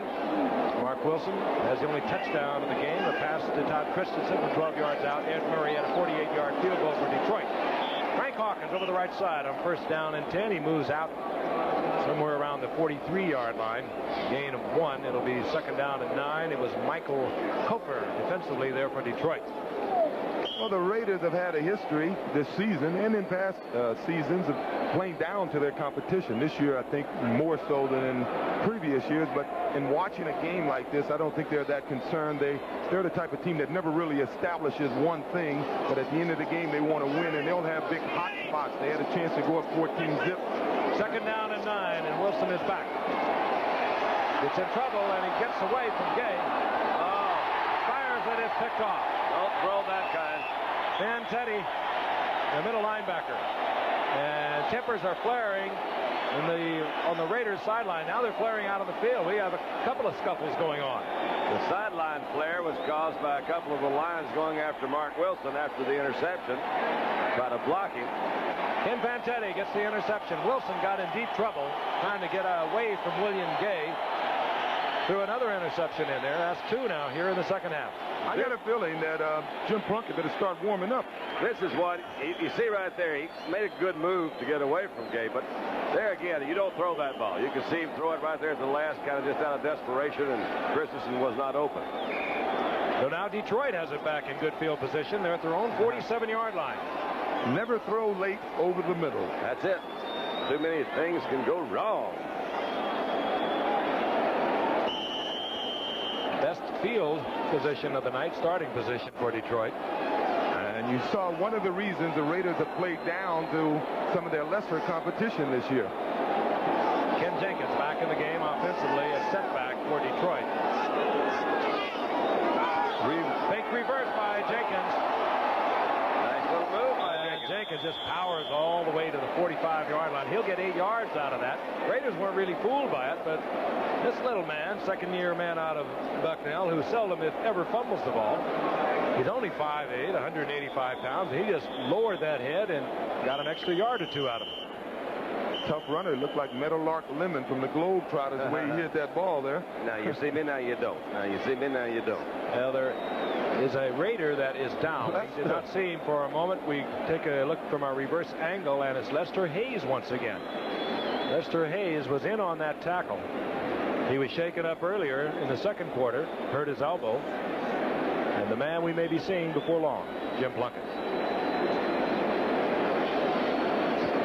They have some great fans here in Detroit. I think they remember the 50s when Detroit were NFL champions 3 different times.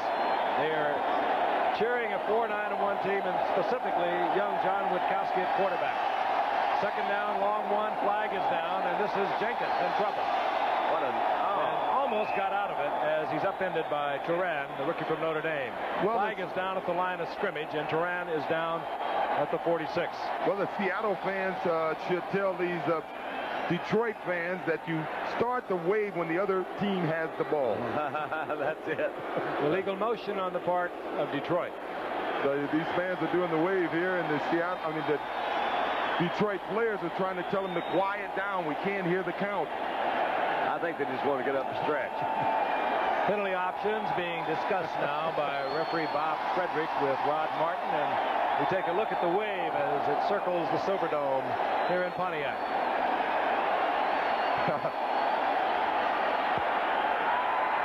Illegal motion, number 87 on the offense. The down will be repeated. That was David Lewis, the rookie first-round draft pick at tight end, who was moving a little prematurely. I can't believe they're doing the wave now. 2nd down and 7, the ball just over midfield in Raider territory. We have 10:18 remaining in the 3rd quarter. The Raiders on top 7-3. Little learning is a dangerous thing. Mark Nichols in motion. Boy, and he's got a good start. Nichols, batted it down. Oh, Mark. Hurricanes there defensively, but I'll tell you, if Nichols had continued on his fly pattern, he would have been wide open. It's a terrific pattern in that he gets a running start by going in motion. Goes back to the kind of a close side. No other receivers over there. That young man had to stay with him.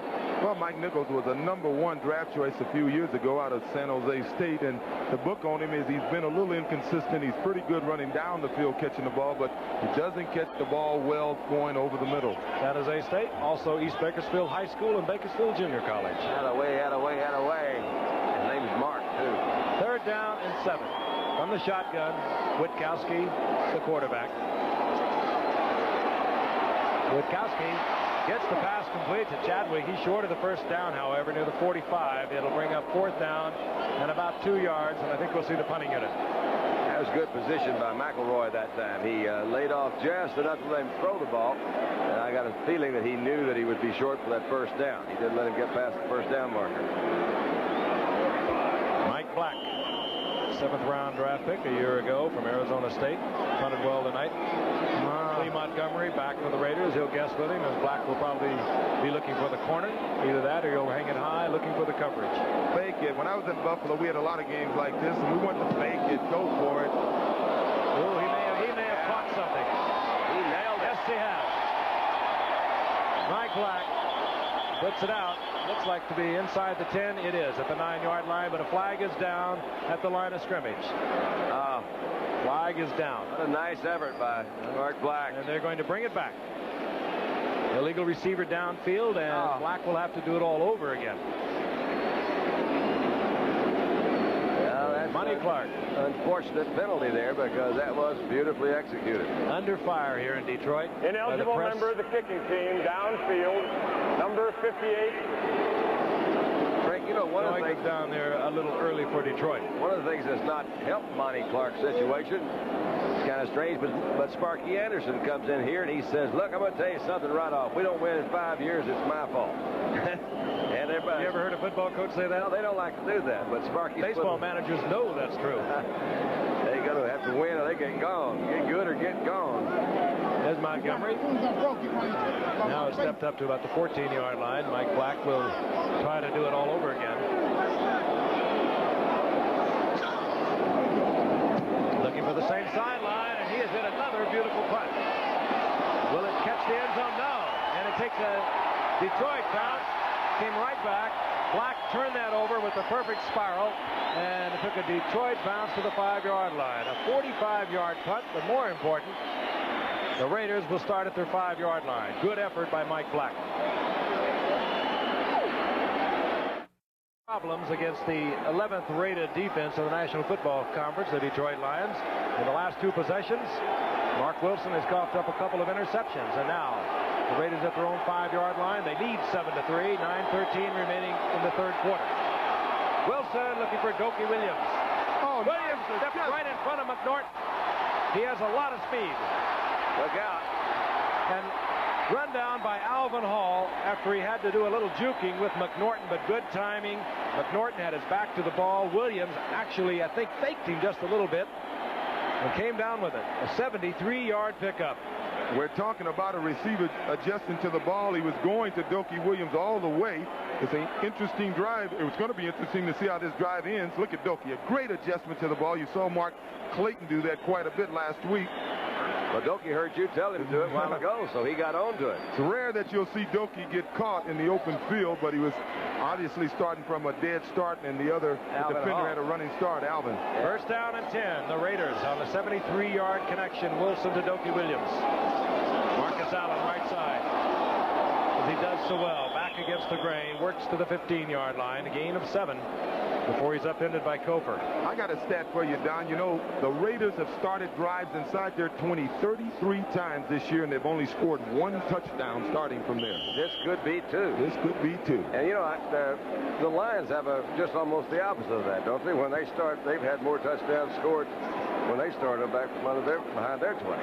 Allen has retaken the AFC rushing lead. He has 54 yards on the night. 2nd down and 3. Marcus Allen. Well, fine tackle on Marcus Allen by Curtis Green, the inside left tackle in that 4-3 of Detroit. The worst thing that a running back can do is he's got to come to the quarterback to get the ball, and he's looking at a defender already in the backfield waiting to tackle him. He can't make a move because he doesn't have the ball, so he has to go get the ball, and when he gets the ball, he's going to get tagged, and that's what just happened to Marcus Allen. Loss of a couple, it'll be 3rd and 5. Curtis slipped that block rather quickly, didn't he?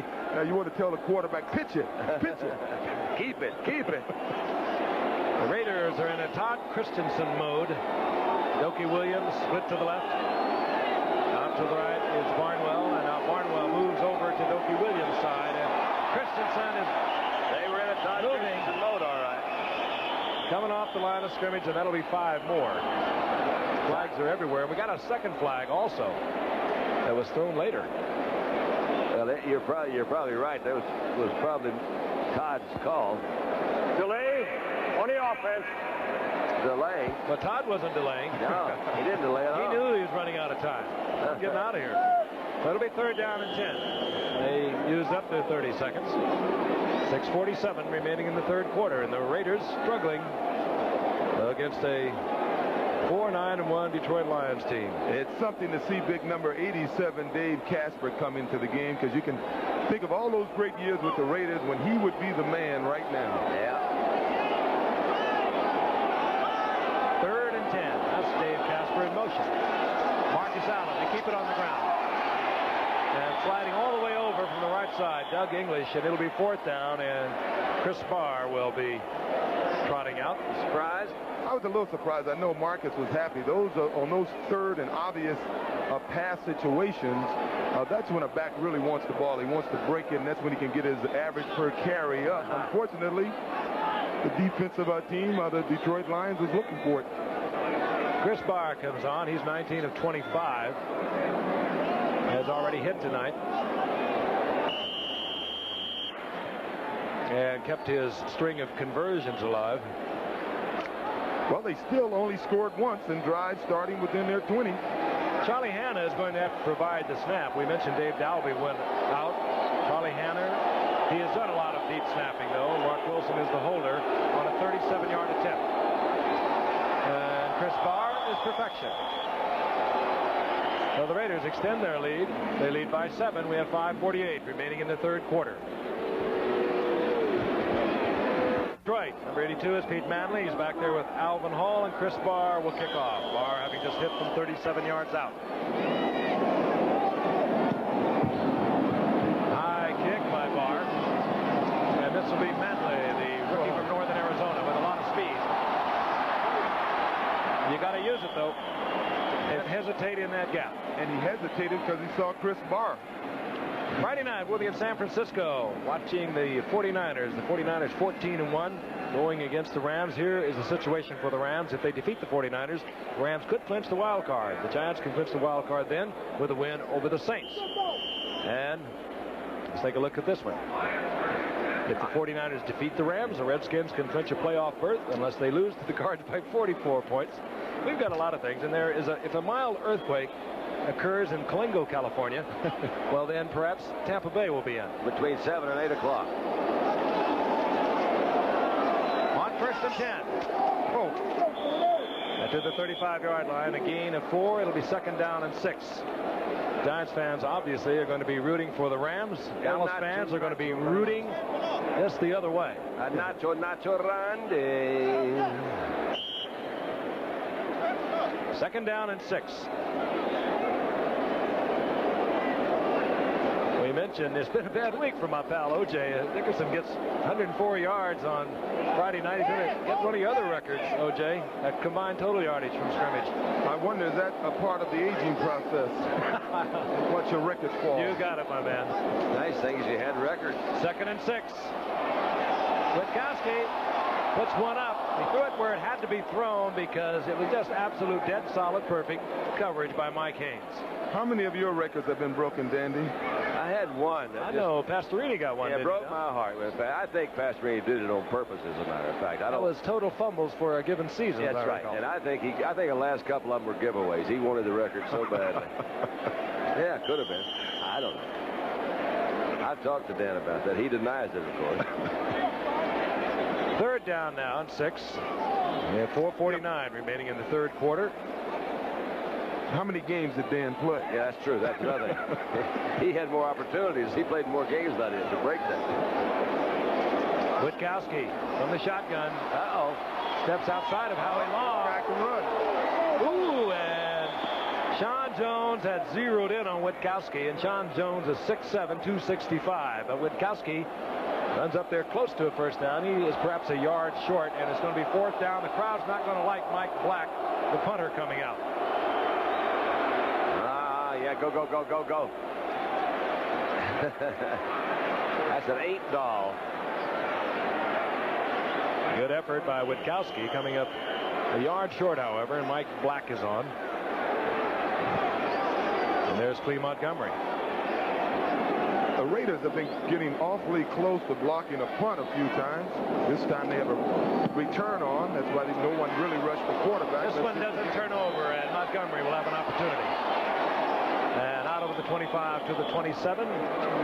Brazil is there for Detroit. That time a 40-yard punt by Mike Black. Raiders get it back, and Mark Wilson talks it over with Tom Flores. He'll stay in the ball game. We keep speculating that perhaps we'll see a little bit of Jim Plunkett tonight, because Jim Plunkett has not played in 9 weeks. And with the fragility of quarterbacks today, you like to have your backup quarterback to at least been out on their field where the little combat has been going on.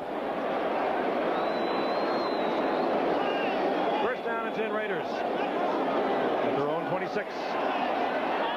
Wilson to Allen. And a good tackle.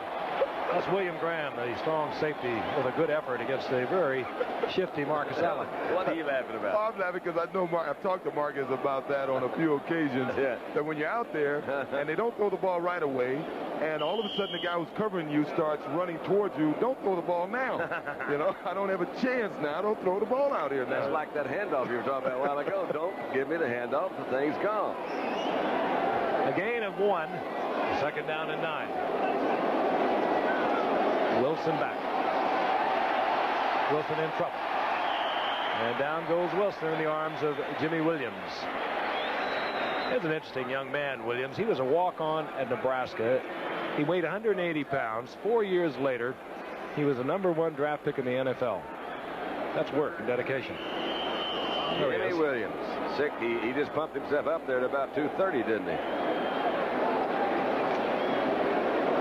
Ticking away with 3:25 remaining in the third quarter. Third down long situation for Mark Wilson. He puts his speed to the left. That's Barnwell and Dopey Williams. The man you always have to consider, of course, the Todd Christensen and Allen out of the backfield. That's Allen in motion as Wilson spreads out the coverage. Put one up again for Dopey. And off his fingertips. That was Barnwell, however. That was a throw instead of a pass. Explain that.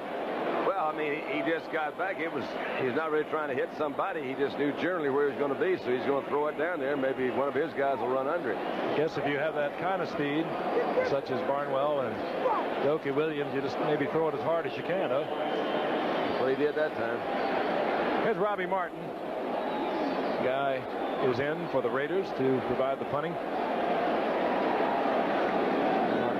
Detroit's had a very tough time with their special teams, particularly their return teams. They're right down there in the bottom of the league with them.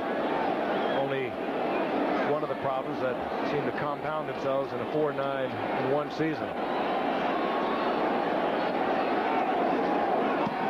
Rush was on, but Guy hits a beauty, and he drives Robbie Martin all the way back to the 11-yard line. What a catch he made, though. The little wide receiver did make a good catch, and he works it back out close to the 23-yard line before Derek Jensen was there. I remind you, college football excitement continuing on ABC with the Gator Bowl on December the 28th. The 7th-ranked South Carolina, who is 10-1, takes on number 9 Oklahoma State, who is 9-2. And then on January 1st, the Sugar Bowl, featuring number 4-ranked Nebraska against 11th-ranked LSU. Both games will be seen live at 8 o'clock Eastern and right here on ABC.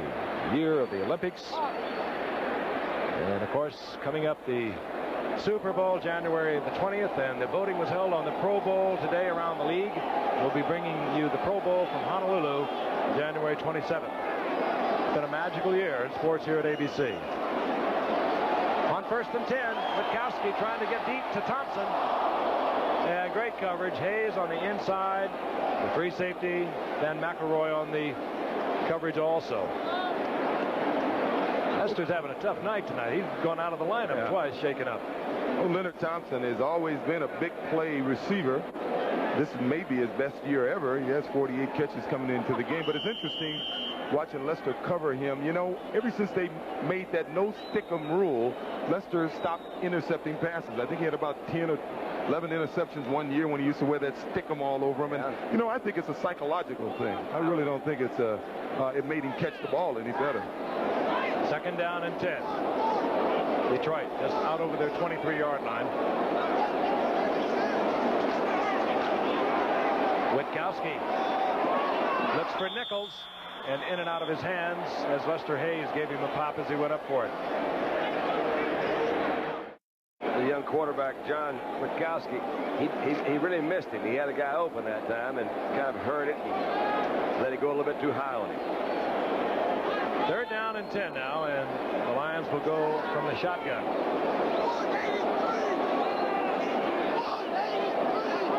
Witkowski changing it up, hollering out the automatic, and he just waited a little long. I don't know whether Alzado, number 77, was drawn off or not. I think he saw Don Laster just kind of lean back a little bit, and as soon as he did, it looked like Alzado was gone. Can't blame him. They've sacked Detroit 7 times tonight. Ball starts on the offense, number 73. Yeah, you got it, Don. That's Don Laster, who has been face-to-face with the 14-year veteran Lyle Alzado. Alzado's had a couple of those 7 sacks as the Raiders have taken the sack lead in the NFL away from Chicago. They're up to 61. Laster didn't move much, but he just rocked back a little bit. We see Billy Sims there. Hooks, Texas. They missed old Billy up here. Signed him a good contract last year, and I know he would love to be right in the middle of it. One of the more exciting runners you'll ever see. Still their leading rusher, and he hasn't played in 7 weeks. 3rd down and 15. Witkowski in a lot of trouble, and he slides out. And now he goes down, Bill Pickel. When Bill Pickel comes in that lineup, he is everywhere. He really is. Rutgers. That will not be a sack, as Witkowski had pulled the ball down and was running with it, but it will bring up 4th down, and Mike Black, who is getting a little exercise here in the second half, comes out to punt once again. It's amazing. Bill Pickel came into the game with 9 sacks, sharing time with Reggie Kinlaw, who is back and healthy. That's a lot of sacks from that nose tackle position. Lee Montgomery. Raiders should have good field position. Montgomery is positioned himself at the Raiders' 40-yard line.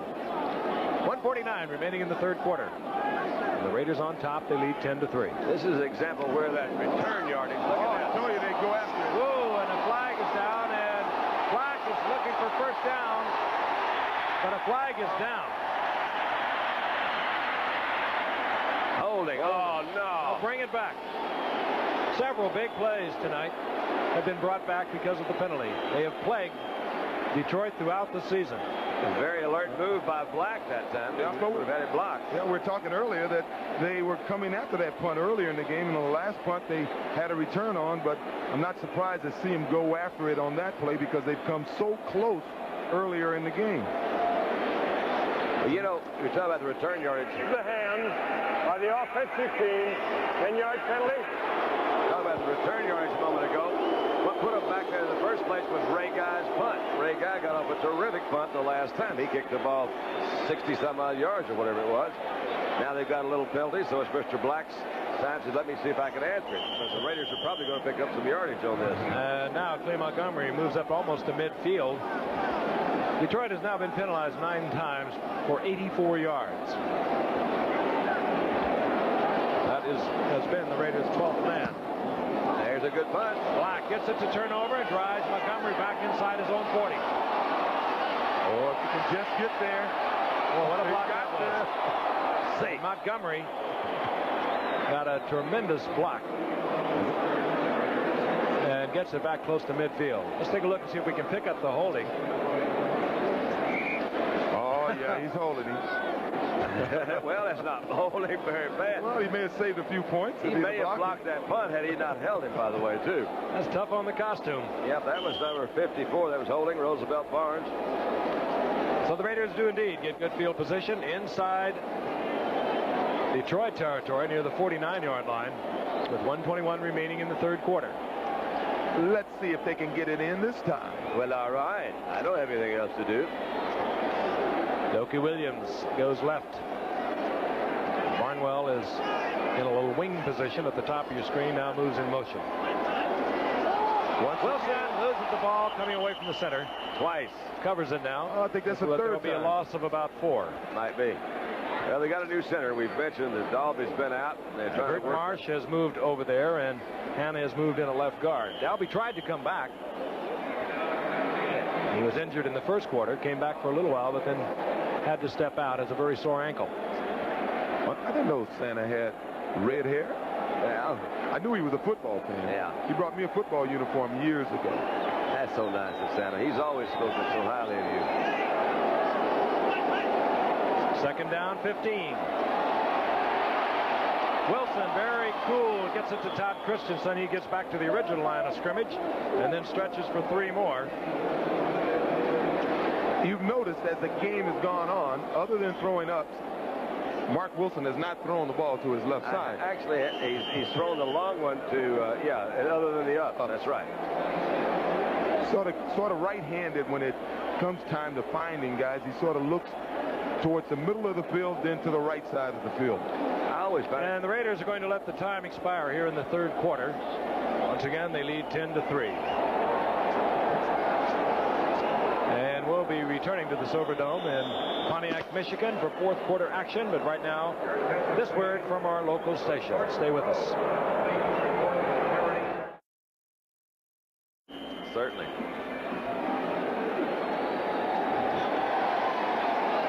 Third down and 7 as we pick up fourth quarter action. The ball near the Detroit Lions 45-yard line. Mark Wilson apparently going all the way as we open here in the fourth quarter. Wilson.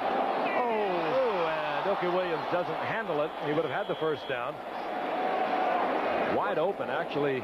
Wilson could have made that a little easier for him. That's a real good point, Frank. I mean, you could look at it and you say, okay, Doki should have caught the ball. But it starts back the other way. The ball should have been easier to catch because he did have time to throw, and Doki was so wide open. I'd like to tell you that we're having a bit of a power problem here in Pontiac, Michigan tonight, and it's picking up a little bit. And some of our technical equipment that we like to keep you entertained with and informed is not functioning. Hopefully, it won't get worse. Ray Guy is in on fourth down. You've got a quick look at Alvin Hall, number 35, Robbie Martin, number 83.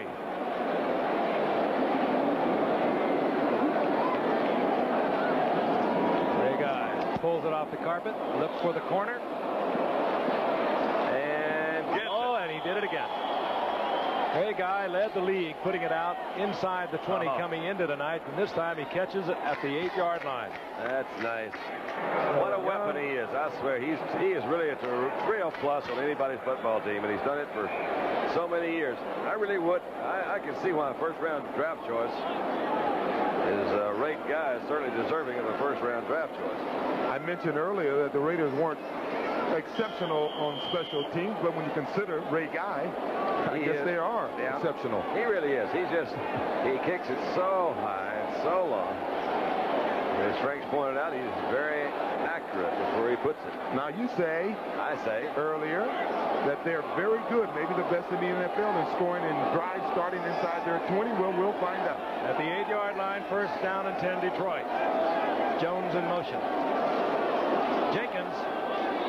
Strong little runner at 5'8" and 185 pounds, and Jenkins just makes the surge and gets about 4 yards out of it.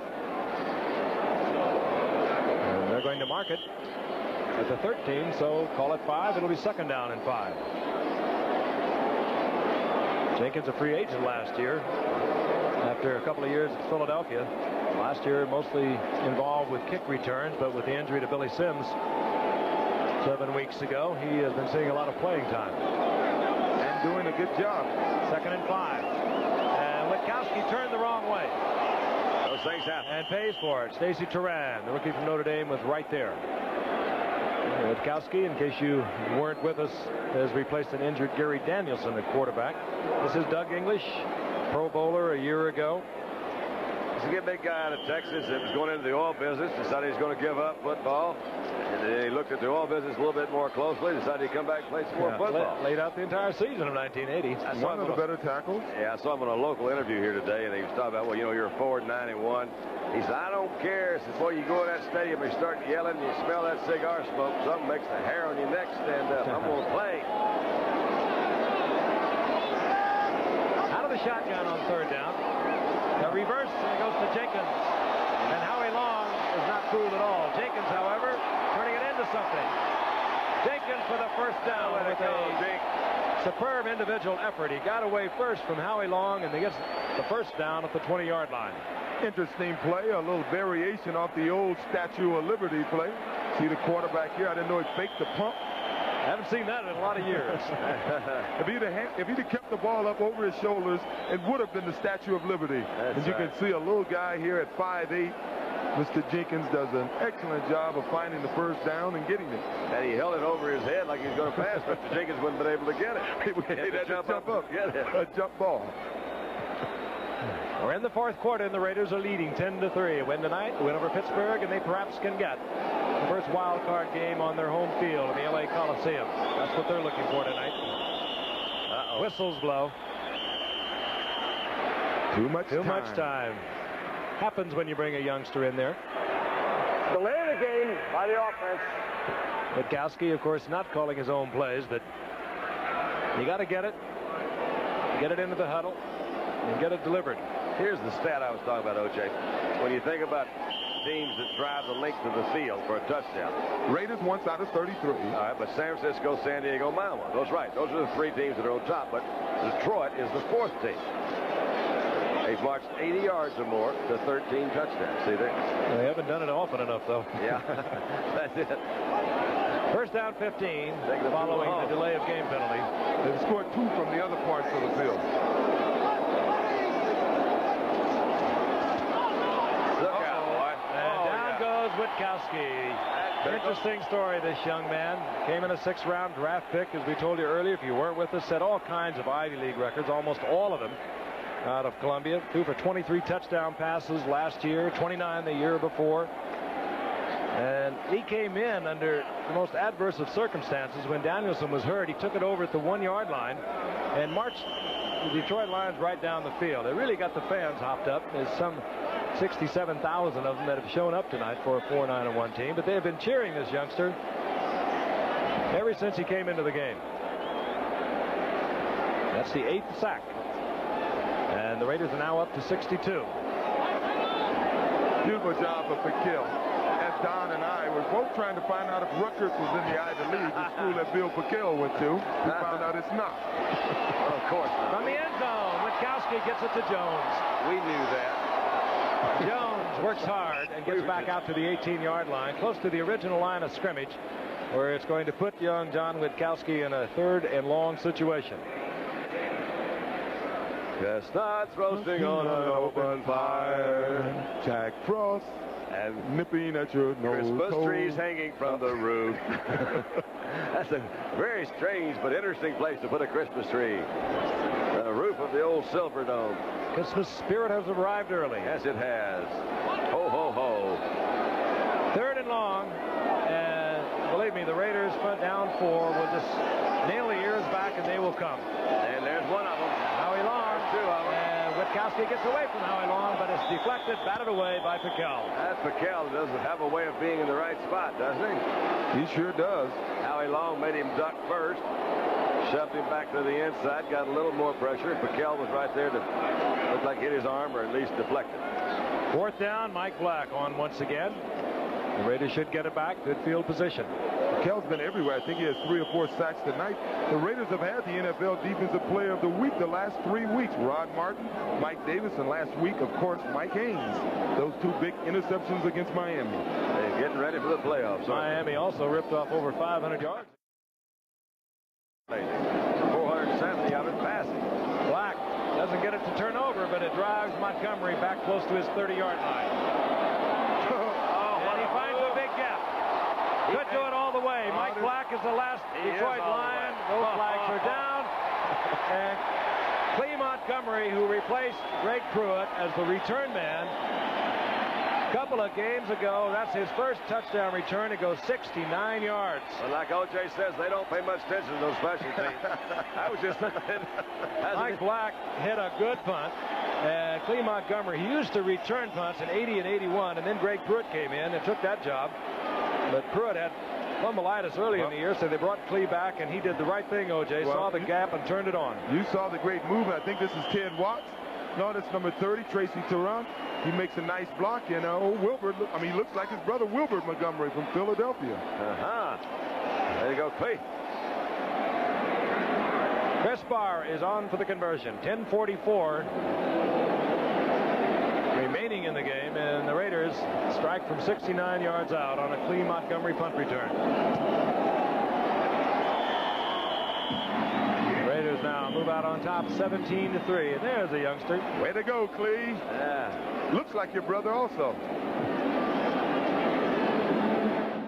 San Francisco. City about the Golden Gate. I can't wait to see my old 49ers and see Eric Dickerson. The Rams need it. The 49ers are playing like champions anyway. Should be a great game. Boy, are they ever. 14-1. No revenge for the Rams. I think the 49ers treated them poorly the last time they played, 33-0. Barr to kick off.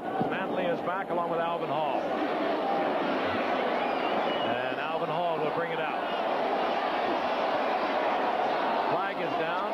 Hall, good effort to get out over the 20-yard line, going down in the arms of Otis McKinney, but a flag is back at the 10-yard line.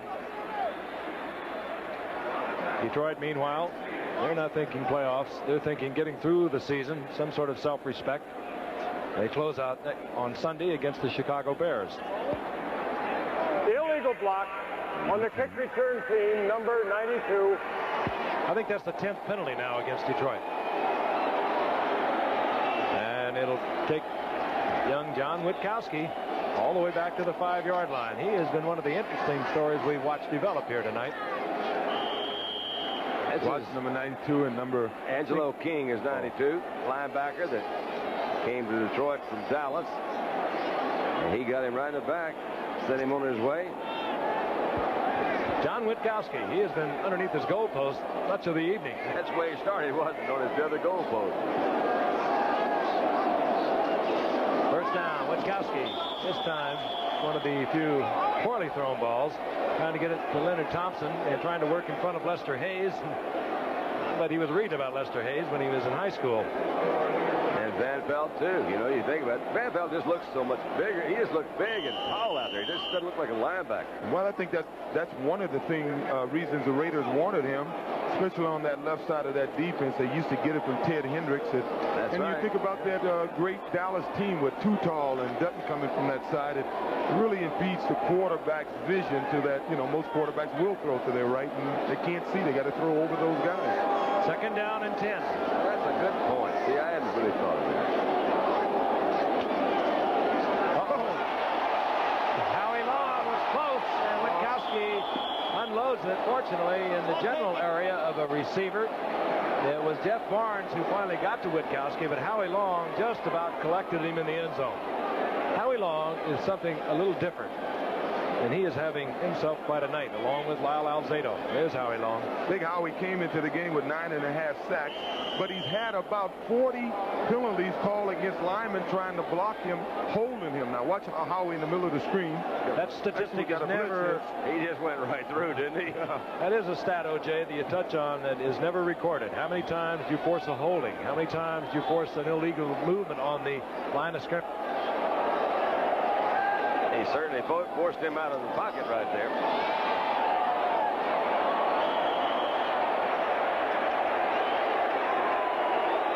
Oh, they're booing That was him. Leonard Thompson that they threw to, but it was just so far overthrown. It was not close. And that's not one of your better ones, but when you're back in there and backed up, That's the way it goes. Mike Black's going to come in and do the punting right now. Well, you say one thing about Witkowski. He started off 5 to 6, but after they sacked him one time, and he's had a pretty tough time ever since then. Let's see if Cleo can do it again. That's right. Let's see if Big Brother's probably watching him. Cleo says, I think I can do it now. It's going to be a little bit more difficult. I think I might be back with you now. We've missed you. We've had power problems throughout the evening. I just lost my microphone. That was our chance, Don. I know. Mike Black to punt from the end zone. Lee Montgomery again driven back as Black continues to kick the ball well. Here comes Montgomery again. The last time 69 yards on a TD. This time he slips and goes down at the 42-yard line. So the Raiders find field position once again as they begin to dominate. We'll be right back. For Mark Wilson, we thought we would see him. They want to work him a little bit. He was injured in the 6th game of the season. A torn abdominal muscle. Has not played since. Has been ready to play for several weeks now. I've had one of those, Frank, and they're the most difficult to heal because you don't really know how to treat them. You have to take some time and rest. He's a great story, Jim Plunkett. Yeah. Pulls away from the center, and again, keep in mind, he is not working with Dave Dalby, who was injured earlier. Kurt Marsh has moved over, and Mark Wilson, as we have seen, has also had his problems taking the snap from Kurt Marsh. So Plunkett gets initiated quickly on his very first offensive play. He says, I don't remember it being this tough back in October. I wonder how much time Kurt Marsh has worked at center, because for most of the season they had Jim Romano playing a backup center, and he played some games, and they traded him, I guess, about 4 or 5 weeks ago. Boy, those numbers don't tell the complete story. A great story of Jim Plunkett. He has been cast aside several different times. New England first, then San Francisco, resurrected by the Raiders. He's won 2 Super Bowls after he was written off twice. 2nd and 10, the reverse is to Kenny King. Looks back inside, and he looks right into the eyes of Ken Fantetti. And there's a loss back to the 45-yard line. It'll be 3rd down and about 13. Of course, Plunkett is in there, as we mentioned earlier. They want to have Plunkett feel some sort of contact, some sort of combat, if you will. He has been out of the lineup for 9 weeks. Not that I guess he really needs it. Just timing, perhaps. Well, they've clinched a playoff berth. What they're really playing for right now is, and to them, it's very important, I think, O.J., is that home field advantage. And plus, Jim has always been a big play type of quarterback, maybe not always consistent, and this offense is a big play offense. 3rd and 13. Plunkett going for the big play, far overthrowing Barnwell. Now that's exactly why they want him to get in there and get the feel of it, get it back again. He has not thrown a competitive pass, as I mentioned, in 9 weeks. And they want to have him ready. He is locked in on Barnwell that time. Barnwell was pretty well covered. It would have had to been an extraordinarily good pass, so that would have been complete. But I think he had his mind made up he was going to throw there. Yeah, I have the feeling that they're going to need Jim at some time during the playoffs, especially if Seattle wins this weekend. That means they're going to have to go to Denver, they're going to have to go to Miami, and then they're going to have to go to Seattle, assuming Seattle wins the game over whoever wins the Central Division. And assuming that they beat Denver, you've got them going all the way there. Here is Ray Guy, the team they've lost to, by the way, twice this year. Robbie Martin is back at the 10, but Ray Guy has been dazzling tonight, punting the ball out of bounds. Ray Guy doesn't mind taking the delay of game, and he's going to get it. So they'll back him up 5. The offense, 4th down. Sort of early to be starting to play the clock, but I guess every 10 seconds helps when you have a 14-point lead. Raiders leading 17-3 with 8:25 remaining in the game. A win tonight, a win against the Steelers, which could be disastrous for the Steelers next Sunday. Denver win over Seattle, and they would have the home field for the first wild card game. Here comes Robbie Martin. Good move by Robbie. Good move. Let it go, Robbie. And Ray Guy made the stop. Ray Guy, a fine athlete, good defensive back in his collegiate years, and the backup quarterback. He made the saving tackle, but Detroit has fairly good field position at the 32. Back in the Silverdome in Pontiac, the Detroit Lions with the football. They have played well tonight, considering their record and considering they're playing against the Raiders, perhaps the hottest team in football at the moment. And Witkowski dodges another bullet and collects a pair of them as he picks up about 4 yards out of the 35. Brad Van Pelt was there again on Witkowski. You can tell he hasn't been around long. He hasn't learned the quarterback slide, has he? When he gets down there. Yeah. Oh, come on, guys. It's not quite that bad. No. About 4 years ago when we first came upon those bags down in New Orleans when they changed their name to Aints. Yeah. They had about 50,000 of them there one night. They really did. You look at this Detroit team, you got to wonder what's wrong with them, because they have basically the same defensive players, and they have what appears to be what should be a good defensive team, and they have some good talent on this offensive unit, and you wonder why they can't win this year. Second down and 6. Look at them. Witkowski tries to get the ball off. Jack Squirey put those big arms up, batted it away. Wondered about height. Witkowski is 6'1", a 205-pounder. And speaking of height and quarterbacks, we had a talk with Monty Clark, the Detroit Lion head coach, about Doug Flutie, who he is very high on Doug Flutie. I think he had a good point. He says, you know, you got to go with the guy's record. And what he's done, he's won. He's got a good, strong arm. He said he'd love to have him. Yep, and I think he'd love to be here next year. There's been a lot of rumors around there that he may not. There was even a few rumors today, and I repeat rumors, that Chuck Knox may be coming back here, but they were only rumors. I would think that's quite a rumor. 3rd and 6. Witkowski, this time feeling a little bit of pressure. That was it. He threw that a little more quickly than he had to. You got it right. Thompson. He didn't really have to, and it'll bring out the punting unit. It's good. You know, the thing that he's getting, though, you know, you hate to get it when anybody gets hurt. You see a little blood there on his right arm. He comes back up. You say, right? Hey, you're right. I threw it too quickly. I just slight panic in my heart there. Cold rush went right to the heart. Lee Montgomery has already brought one back 69 yards. That'll move him way up in the weekly stats. Mike Black on to punt. Maybe the special teams, when you're 4 and 9 and 1, are where it shows more than any place else. Because if you've been running down those things all year long, you get tired of doing that. Oh. Off the side of Black's foot, but it still carries to the 21-yard line. That time, Lee Montgomery tried to break it back inside, slips and goes down near the 27-yard line. 42-yard punt by Mike Black. Machurik is warming up now for Detroit. He saw a little action early in the year, 11 of 34, passed to 32%, no touchdowns and 5 interceptions. Perhaps he should really warm up. On 1st and 10, Marcus Allen hits a couple. As the entire front 4 works on Marcus Allen. It's sort of surprising that Marcus is in there, but I guess, you know, you got a quarterback like Plunkett. He's a starter basically, and you want to give him the opportunity to play with the guys he may have to play with in the playoffs. But you would think with time running out in a 14-point lead that they would start resting some of the guys. You know, he gets better with the work too. He was magnificent in the playoffs a year ago. He really was. Against Pittsburgh, 159 yards, 154 against Seattle, and of course the Super Bowl, 191. Just keep him in high gear. They have really got a weapon in that man, 32, Marcus Allen. 2nd and 8. And you can tell Jim hasn't played in a while. Missing the handoff. Looking very rusty. Frank Hawkins was the intended ball carrier. Earlier, he overthrew Barnwell by at least 10 yards. That's why they want him in there working a little bit. I'll tell you, he's not a cosmetically attractive quarterback, but somehow the man wins.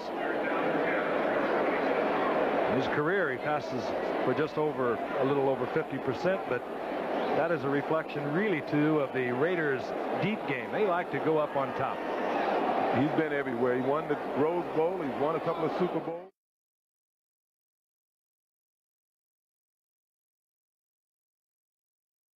Rookie of the Year, the Heisman Award. 3rd and 10 now for Plunkett. Got a man open. It's Marcus Allen. Allen with a great cutback. There are no flags. He can do so many things. He can. That's why they had him in there, I guess. 73-yard touchdown. And that has to help Jim Plunkett. And I think that helps Marcus's, you know, he didn't score down on the goal line on 2 tries earlier. He leads the NFL in scoring from non-kickers. And look at he gets open. Simple pattern. He just ran a little. Would you believe zip a little down screen on the part of Christensen? You saw 46 pick off the linebacker, Jimmy Williams. That's the good move, mate. Makes a nice little zigzag on you, but when you talk about Jim Plunkett, he can look lousy, he can have an off night, and then he makes the big play. I might have just said that. Did you?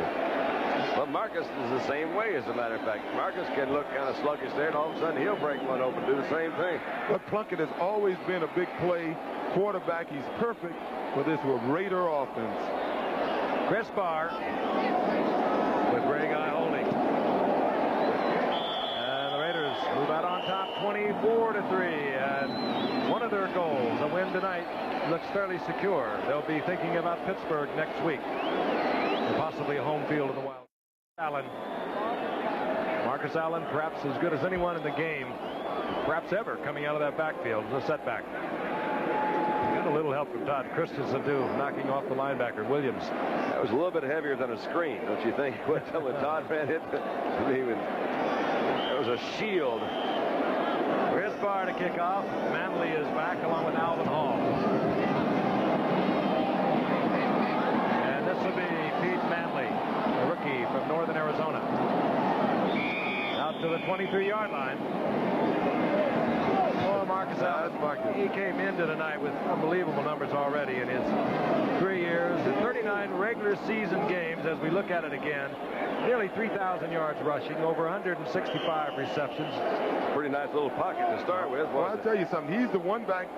I believe that before his career is over, he's going to have 1,000 yards receiving as well as 1,000 yards rushing in one season. He had a shot at it this year, but in the last 3 games, I think he's only caught maybe two passes. That'll help him right there. The new quarterback, Mike Machurik, is in. Third-year man out of Idaho State. As I mentioned earlier, 32% in his previous action. Good shot this time to Nichols, and Nichols with a fine catch behind him comes down with the first down at the 45-yard line. Let's take a look at this scoring drive, and a whole bunch of it, 73 yards to be exact.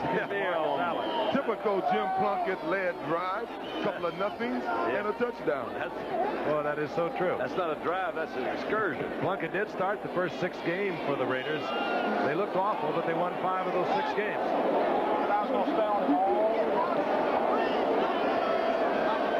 On 1st and 10, Machurik back. Machurik not timing it out too well with Nichols that time as he overthrows by about 5 yards. We're going to pause 5 seconds and allow our stations to identify themselves.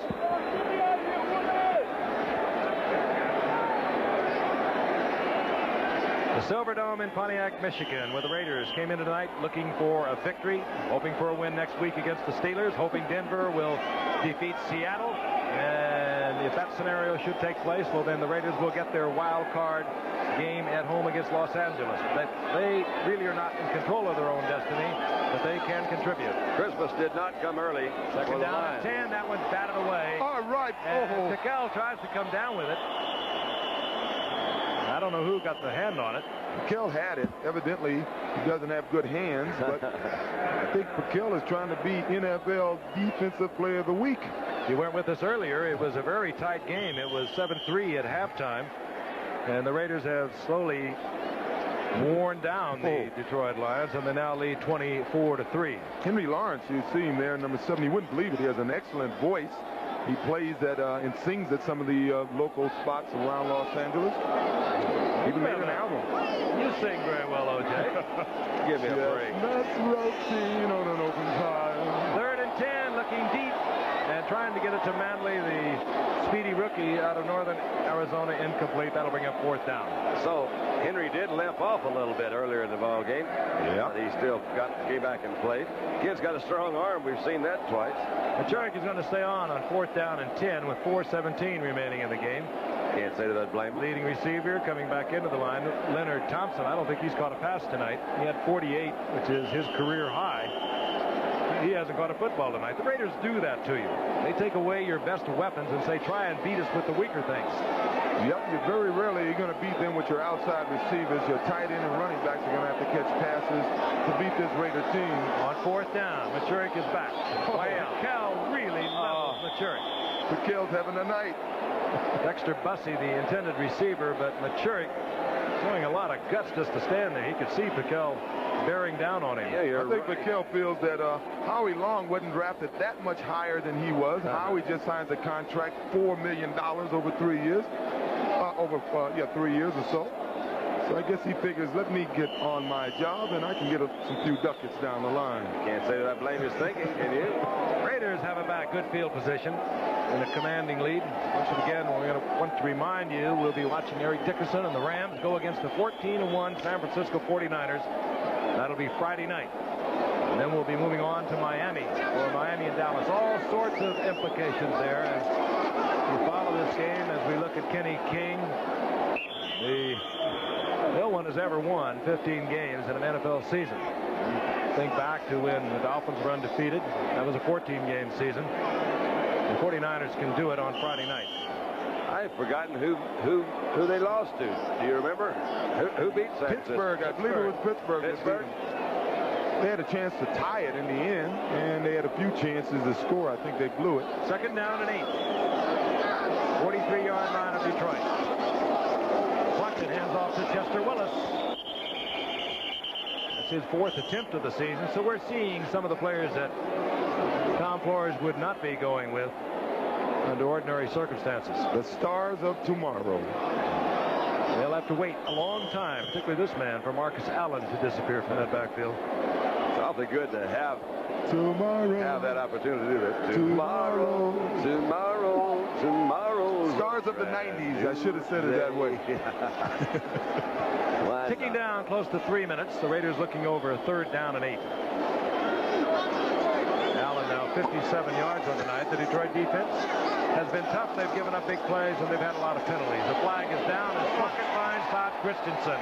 Now that was nicely done. Plunkett paid for that.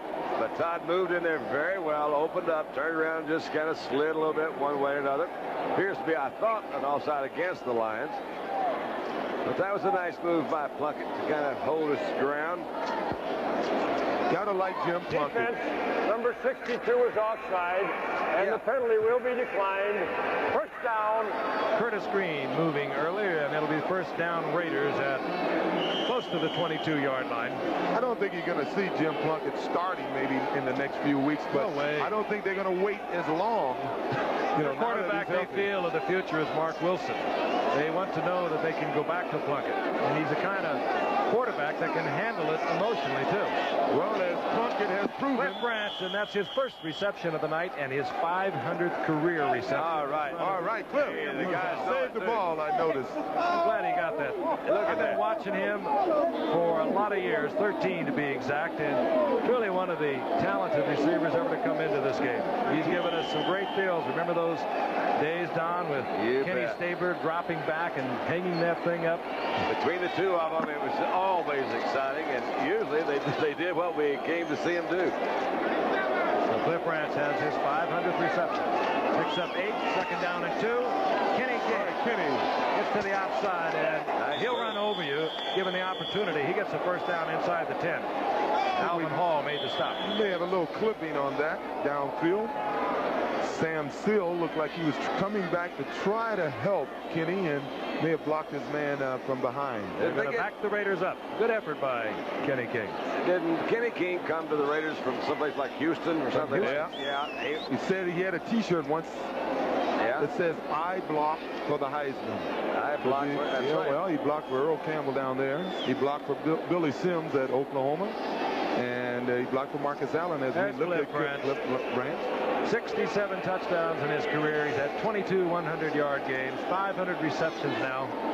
I love what Cliff said. They said, well, you're coming in as a wild card. He said, that's cool, man. That means $6,000 more for me. He doesn't mind playing that extra game. Yeah, I don't mind playing that extra game.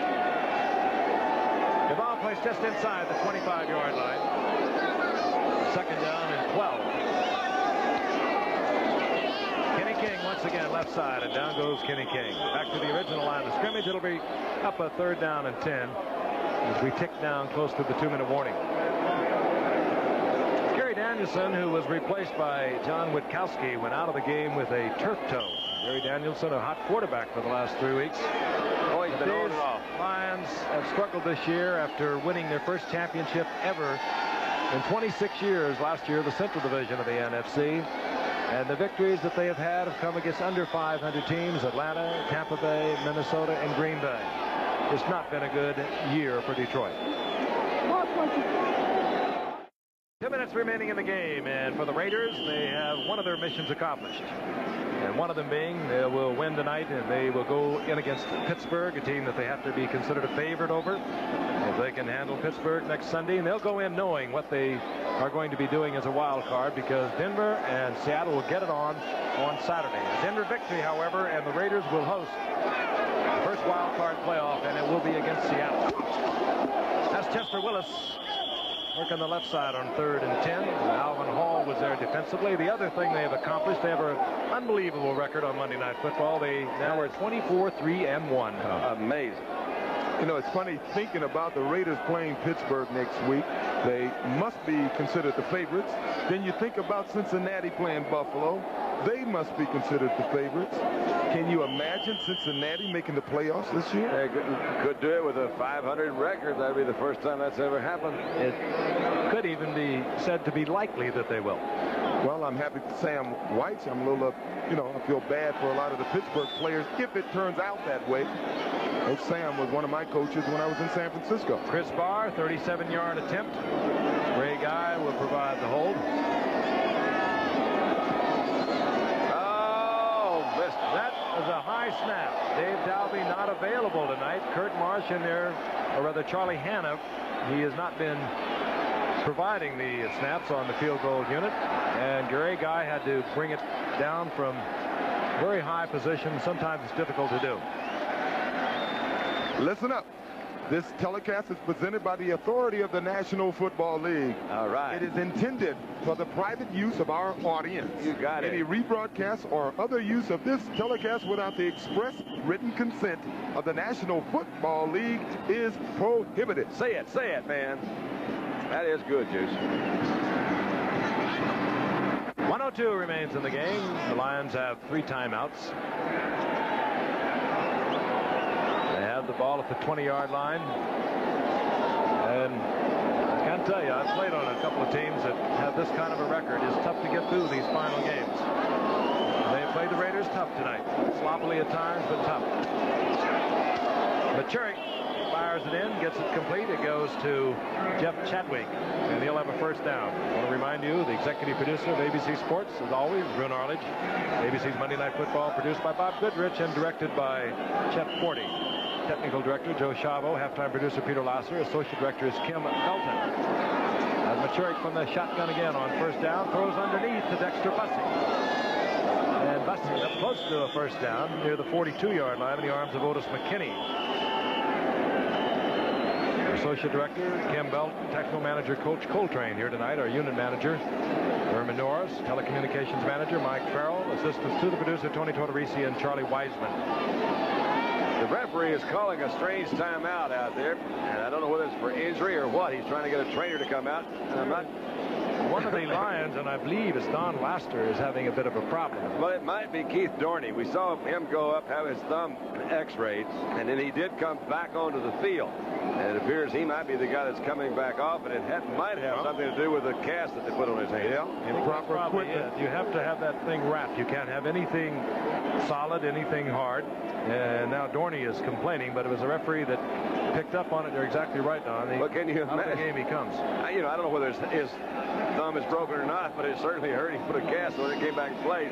Alzado had a heck of a night, particularly in the first quarter. He kind of loosened everything up, made a couple of quick sacks, set a tempo for that defense, and they played well all night. Second down, short yardage. Means nothing with 28 seconds remaining in the game.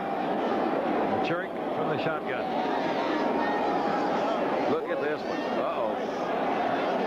Machurik gets it off as the flag goes down. And Ted Watts unloads on a Detroit Lion receiver. It was Robbie Martin, but a flag is down at the line of scrimmage. Getting a little sloppy out there. Holding, and Detroit will be backed up. You look at it, Sean Jones, who comes in. Boy, he's something, isn't he? Well, and played he's a lot also last week against Miami when they were chasing Dan Marino. On the offense, number 65. But he's fresh, Frank. You know, he's been resting He'll over be there. second down. 8 o'clock start for you tonight, which also, just to remind you, the Nightline will be a little closer to the time you ordinarily will see it. Henry Kissinger will be there, and they'll be discussing Soviet-U.S. relations with a top Soviet official. And of course, Friday night we'll be in San Francisco with the 49ers and the Rams. And a week from tonight, Miami and Dallas. Machurik. Go get that one, guys. And comes down to the arms of Ted Watts, out of bounds. 12 seconds remaining.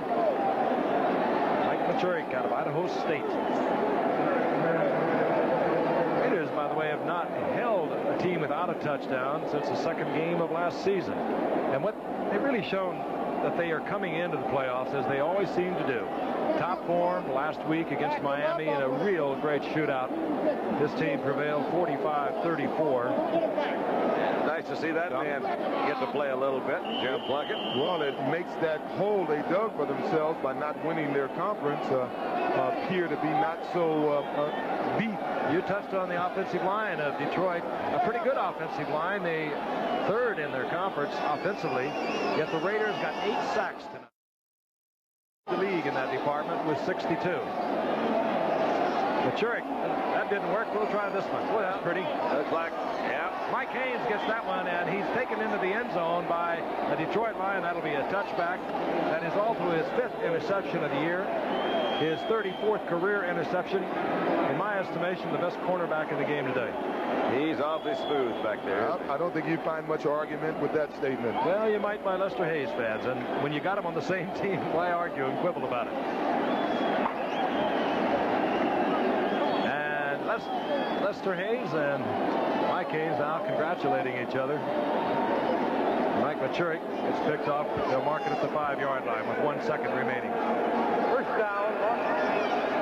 I thought it would be ruled a touchback, but they marked in the arms of the defender at the 5-yard line. Well, you got 1 second, so that ought to pretty well do it, as they say. Clock, of course, stops on change of possession in the final 2 minutes. This party's still going. This party is over, has been for some time. Let's start thinking about tomorrow. Eric Dickerson. Friday night. Friday night. Good day. Yep. Friday night, then into Miami on next Monday. That could be a good game, too. Yep. That could be it.